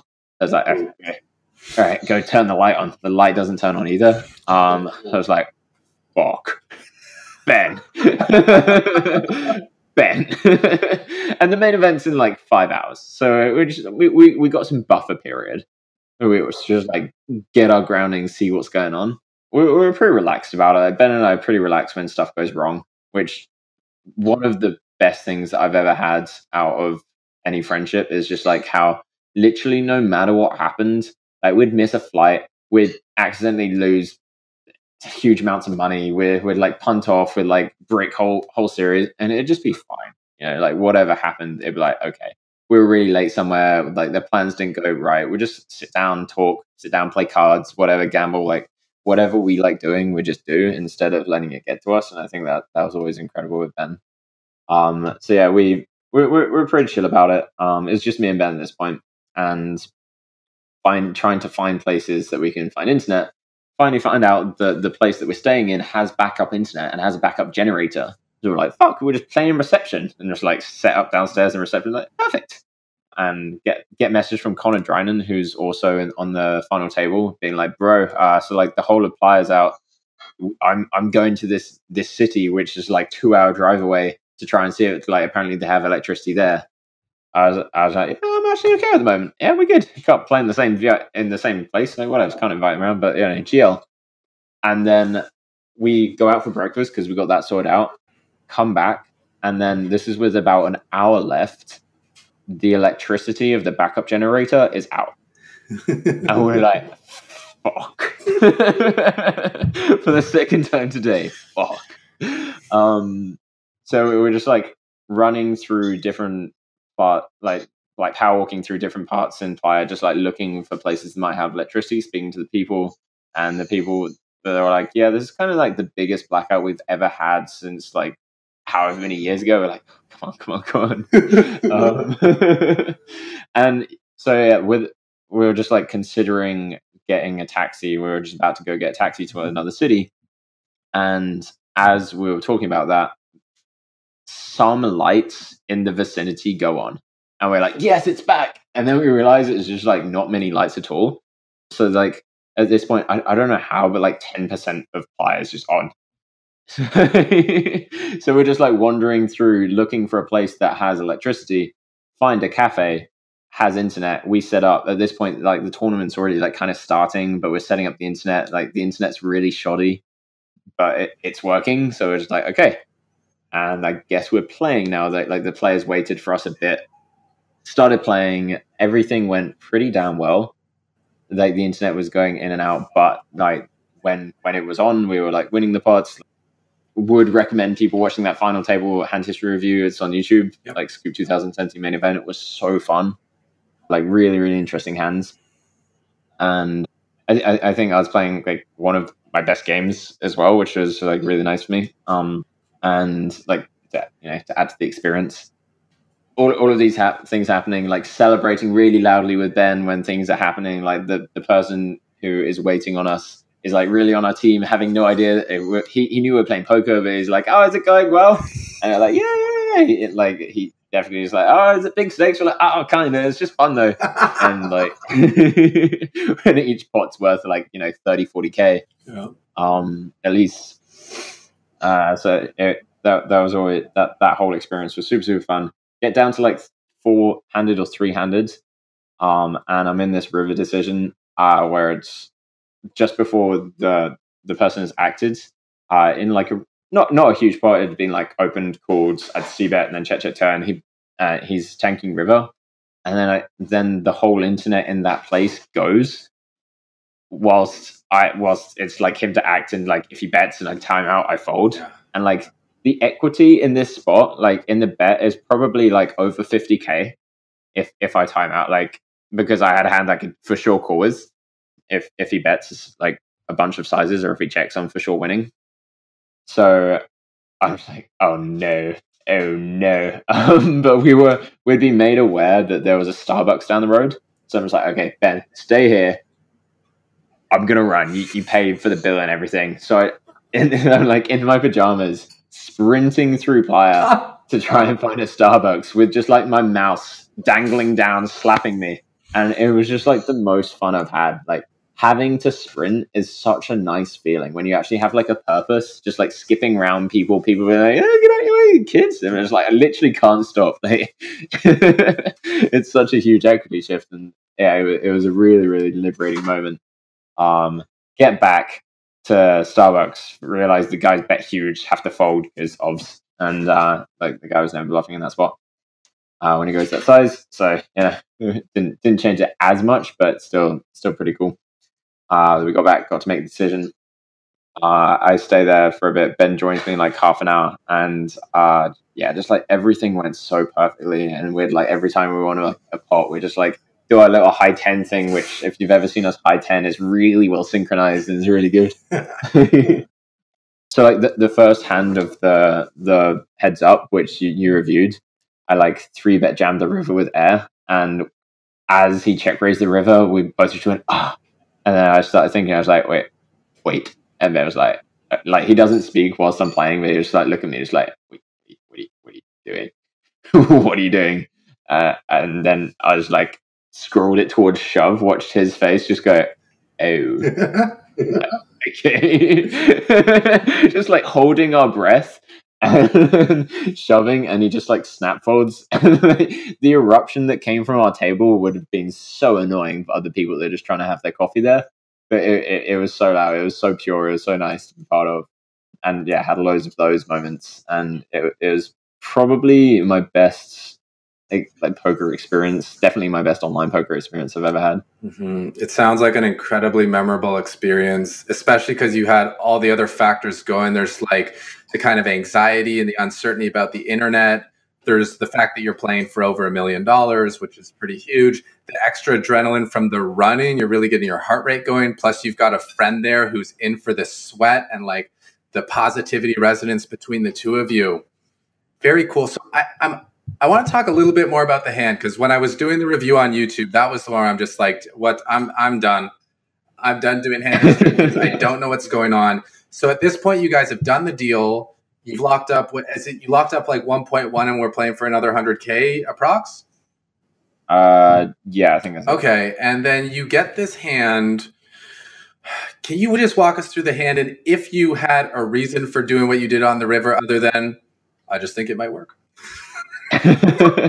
Yeah, I'd actually like to do. We could do like a whole hand history review of the final table. That sounds kind of fun. I've got fuckloads of free time coming up. Okay. Well, we'll save it for that then. But just know, guys, if you watch Charlie Carrel's $1.2 million scoop win on the Gripsed YouTube channel, there is a hand at the end where you two are going to be saying, "I cannot wait till they do that final table review because I am so curious what happened there." Yeah, there are a bunch of reasons. Yeah. But we'll get to it. Cool. All right. So we've talked about peak experiences, ways to cultivate them, the benefits of kind of going through the shit in life so that we can have those higher highs later. I'm kind of curious, and maybe, at this stage you aren't sure yet, but do you ever think about legacy and if you could be remembered for a few things, what you would like, the name Charlie Carrel to be synonymous with? Yeah. So I mean, I think about it.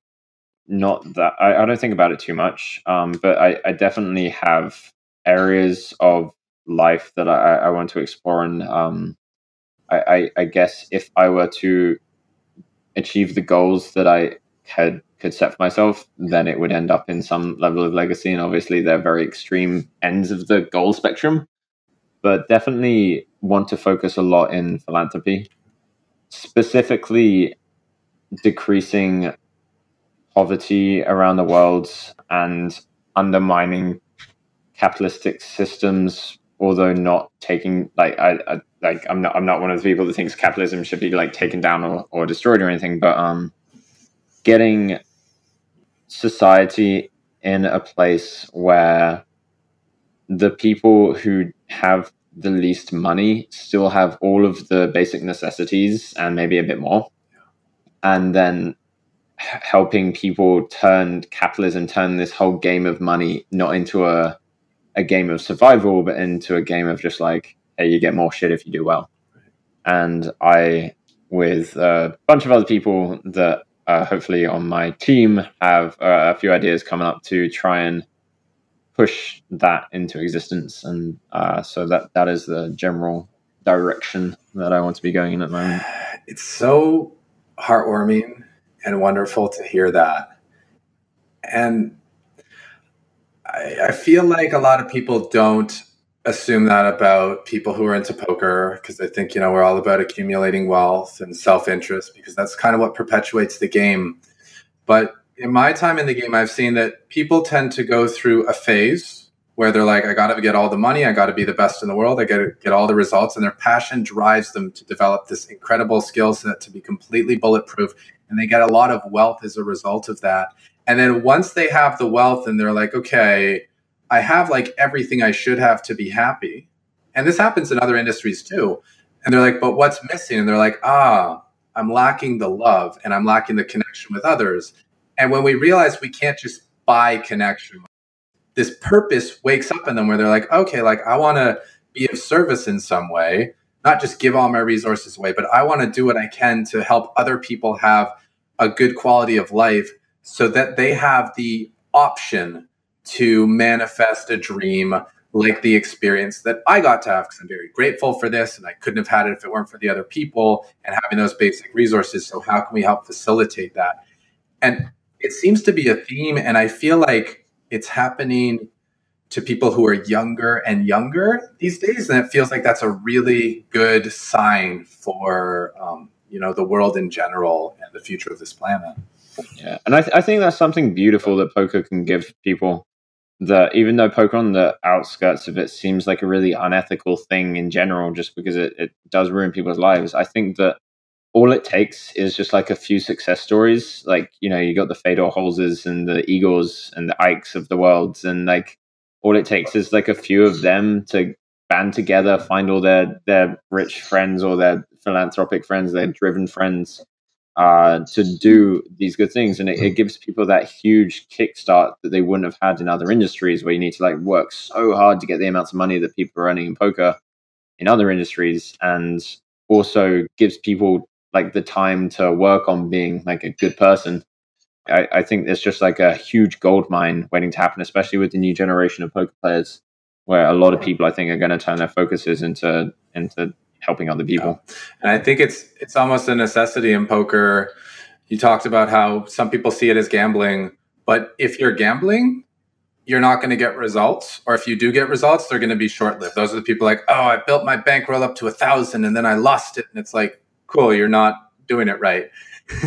And the people who know how to be investors rather than gamblers and who know how to find edges start looking, okay, where else can I get an edge? Okay, mental game. Okay, where else can I get an edge? Physical game. Okay, where else can I get an edge? Oh, by teaming up. And it's not about being an individual. And then like, once they get to, I think it's like a natural progression for people who are very focused on being the best that they can be, that inevitably they realize the importance of connection, teamwork, and the exponential benefit that has.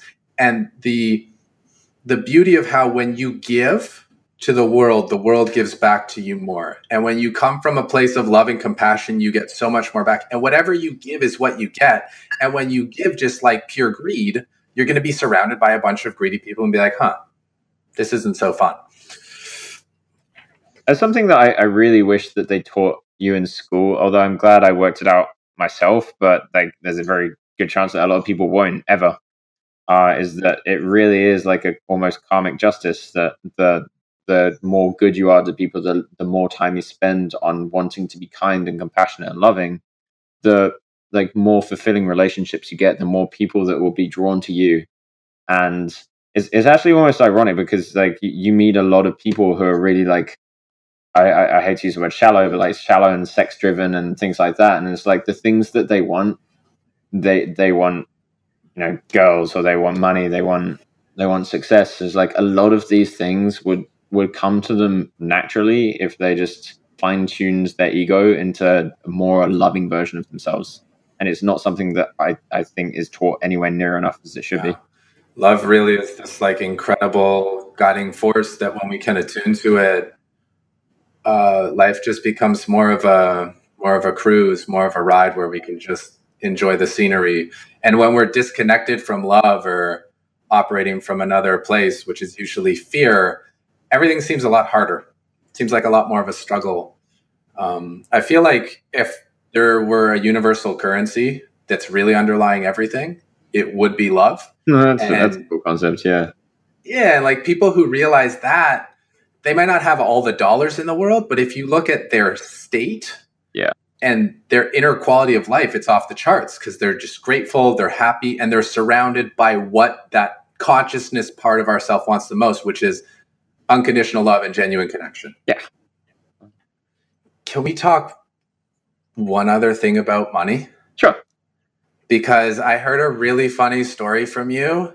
Okay. And this is something that I can relate to, and I think a lot of players can relate to, who get success really fast and aren't necessarily ready for it. How your lifestyle actually led to you going broke for the first time, and then how you just like immediately recovered from that because you built the skill set that you could always generate income from playing cards. So yeah, this is something that I only recently on the Bitcoin interview that I did spoke about, and I really had interesting that I'd actually hidden this from absolutely every single person in my life, and I had all these rationalizations for not telling people that I had like just spewed and punted away so much money, and that I was downswing this hard, and it wasn't like a particularly testing period of my life because it was still during my more sociopathic days where I didn't really give a shit about anything. But it's definitely, it taught me a very, very big lesson that I still probably need to learn one more lesson about money handling. There's probably one more big event that needs to go wrong for me to learn my proper lesson about. But I'm waiting for that one to happen. I'm actually getting a PA, which is very, very relieving. Like next month, so hopefully not going to be as shit as I currently am. But yeah, You've got really good awareness. Awareness of how shit I am. Yeah, it's good. So I had this huge spin up from $15 to, I don't know, at peak it could have been $1 million, it could have been 700-800K. I can't even remember. I wasn't really keeping track of it. My money was in so many different places. I owed people, and people owed me a lot. People still owe me a lot, but whatever. And it was a mixture of bad habits, bad timing, run bad in poker, and just like poor organization, which led me to this really, really steep downswing. Whereas like I get so many like money downswing. Like I'm obviously doing fine money wise, but like I'll just like I guess it sounds like rude. I don't like speaking about how much money I win and lose, but like I'll just like lose a huge sum of money in my life role and just not even know like even to begin where it went. It's like it's pretty appalling. It doesn't happen anywhere near as much now, but at the time I would just lose like six figures and just be like, where the fuck did that go? Like what did I do? Like, God, I haven't even been spending that much money. Like, what is happening? And like, you know, if I sat down and did on my accounts, I'm like, oh yeah, I bought that and I bought that piece, I did that, I played that tournament, took it myself, got to sell for that, blah blah blah. But that was happening just like a lot. So I get to this specific event, this specific series. It was in Monte Carlo. I guess I was almost like lying to people about how much money I had, which probably partly came from an insecure place, partly came from just like I don't see any benefit in telling people this place, and also probably like my ego not wanting people to hear that I was like on a huge downswing, which definitely isn't as big a part of me now. I'm very happy about talking about downswings now and losing money and shit. But at the time, I think because I haven't really like been in touch with myself, that wasn't something I was very honest about. So I had this compartmentalization of like how much money I allowed people to believe I had, and then how much money I actually had. And because I wasn't really thinking too much, I kind of let those two things seep into each other without really segregating them as much as I needed to. So I was still taking pieces in tournaments with bad bankroll management, pretending like to myself or like, not really thinking about it, just like thinking I had a lot more money than I did. I think this happens with quite a lot of people when they're on huge downswings. They'll just continue playing the stakes because they don't want to be seen to move down to the 1-3 when they're on the 2-5. And you know, if anyone's out there and they do that, just don't just take it as a big thing to do to be able to not feel ashamed of going down stakes, because nobody actually really thinks that badly of people that go down stakes. And if they do, then fuck. So I go to Monte Carlo, and at the time I think I have like my what I thought I had was like 150K, say. I can't remember the exact numbers.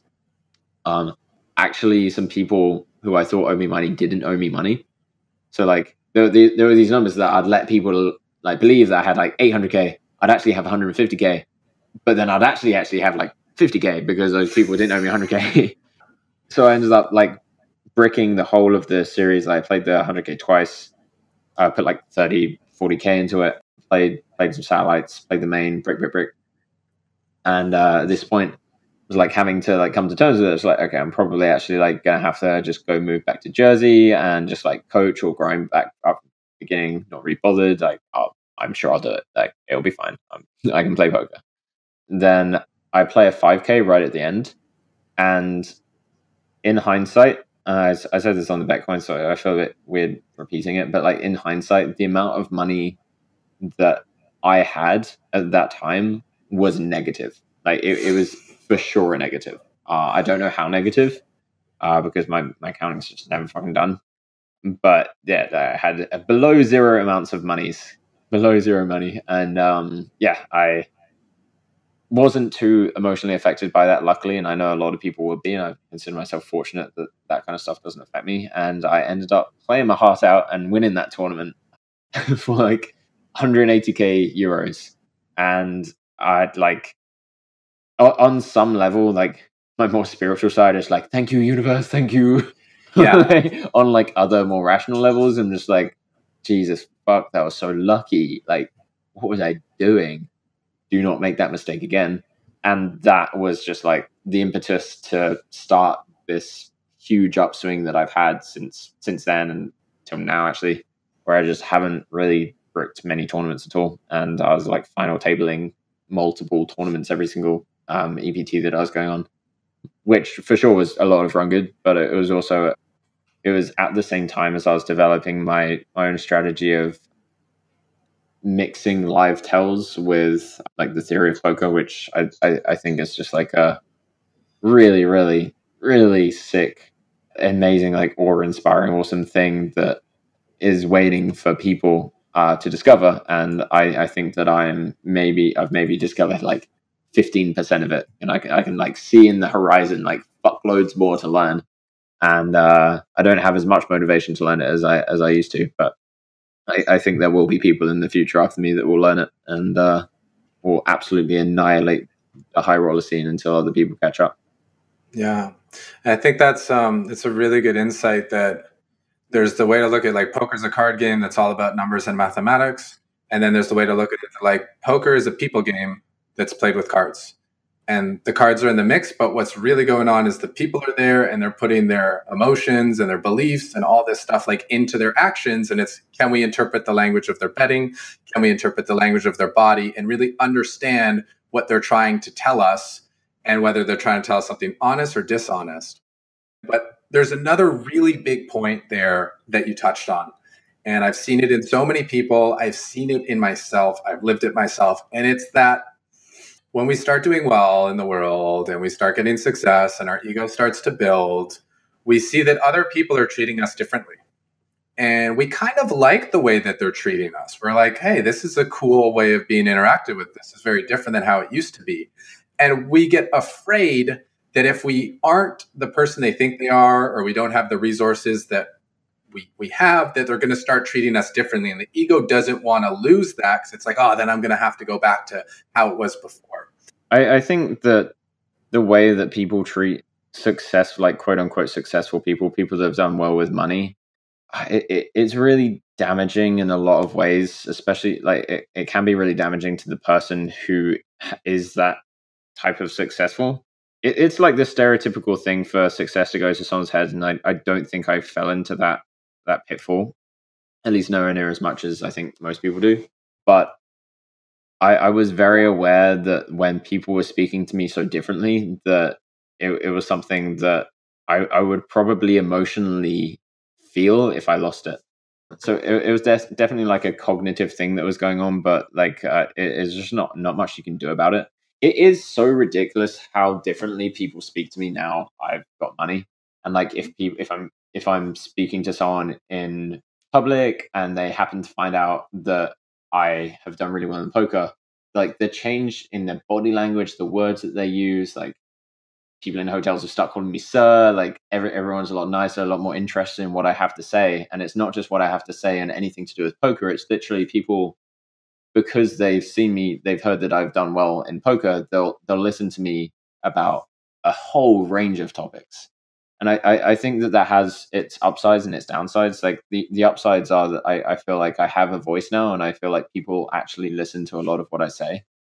Whereas there are some situations where people are very closed off from any kind of outside influence because they think they've got it all worked out. But then if they see someone that they respect disagreeing with them, they're like, oh, well, maybe I should be questioning that. Yeah. But then the downsides are that I don't know, you get a lot of very, I feel like, shallow feeling relationships.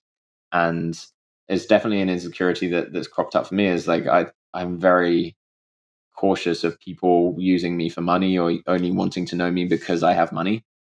And it's something that I love about Hannah is that when we first started speaking, she never ever mentioned money, and we weren't speaking about like being together or anything. It was just like one of my friends, like she was just one of my friends that just never even, like, you could tell it just was never on her mind.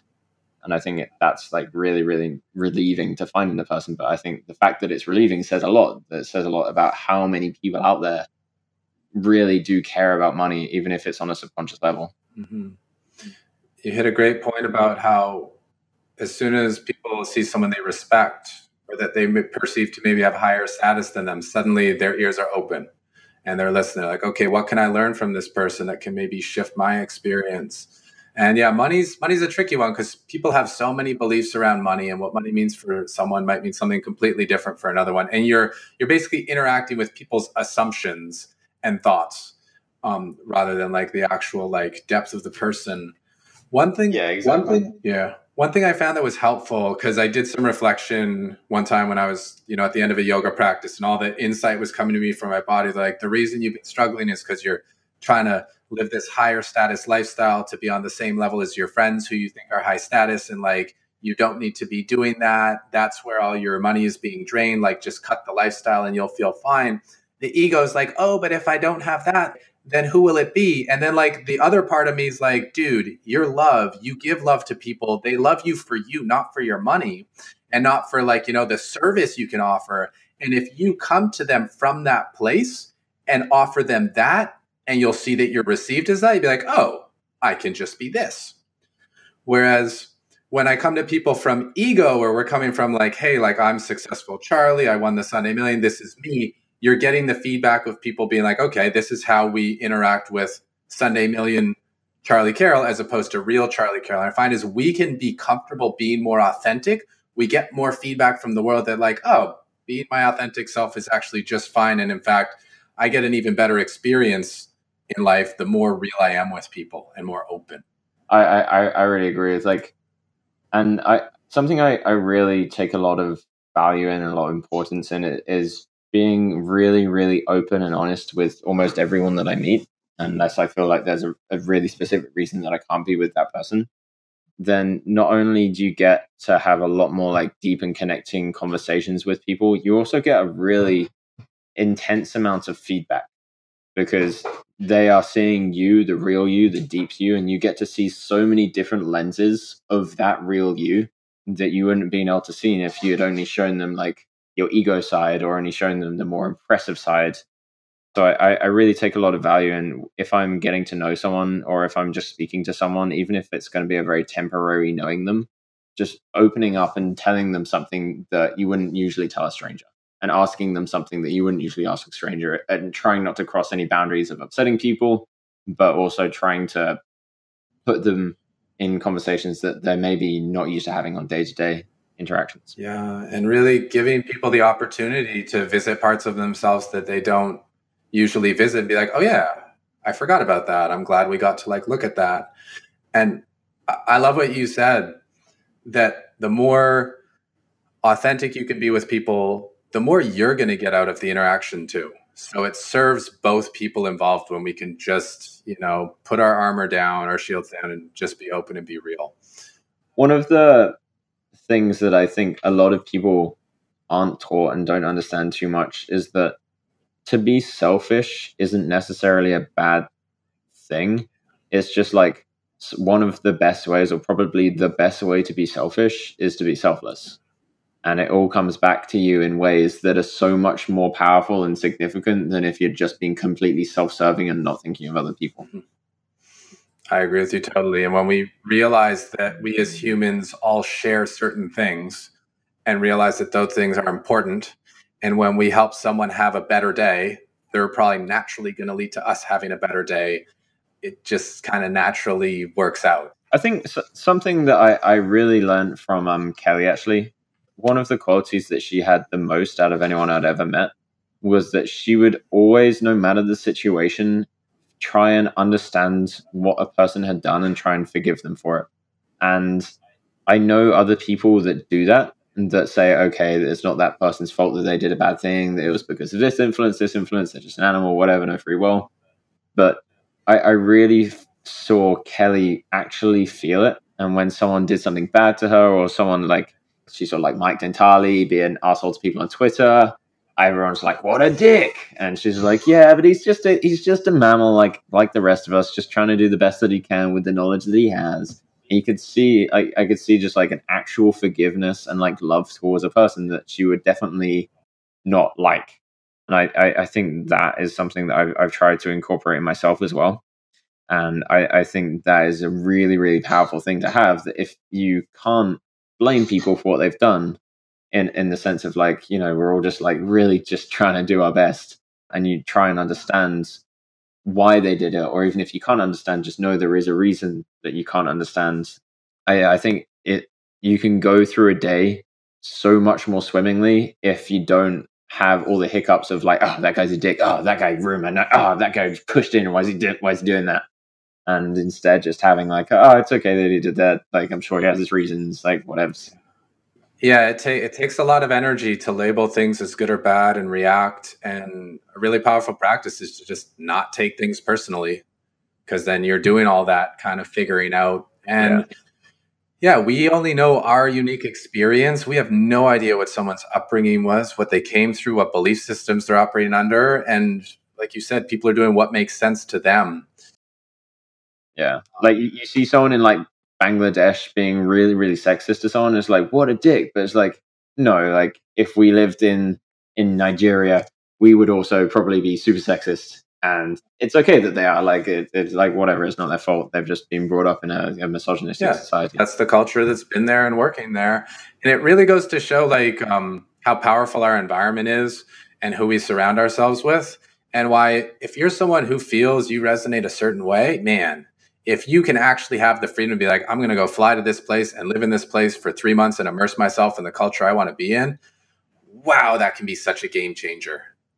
So if you guys are thinking about it, go for it. Whatever it is, just go for it. Because like worst case, you're going to learn some stuff and be like, man, actually, I don't know if I really like that way of living, but at least I tried it out. I'm really excited for Hannah's birthday coming up. It's not until July, but we've decided to we're going to plan out 6 holidays, and then on the day of her birthday, roll a die and go like live there for like a week. Wow. Yeah, I'm really, really excited for that. I want to share that in case anyone else wants everybody to come to the birthday party in July.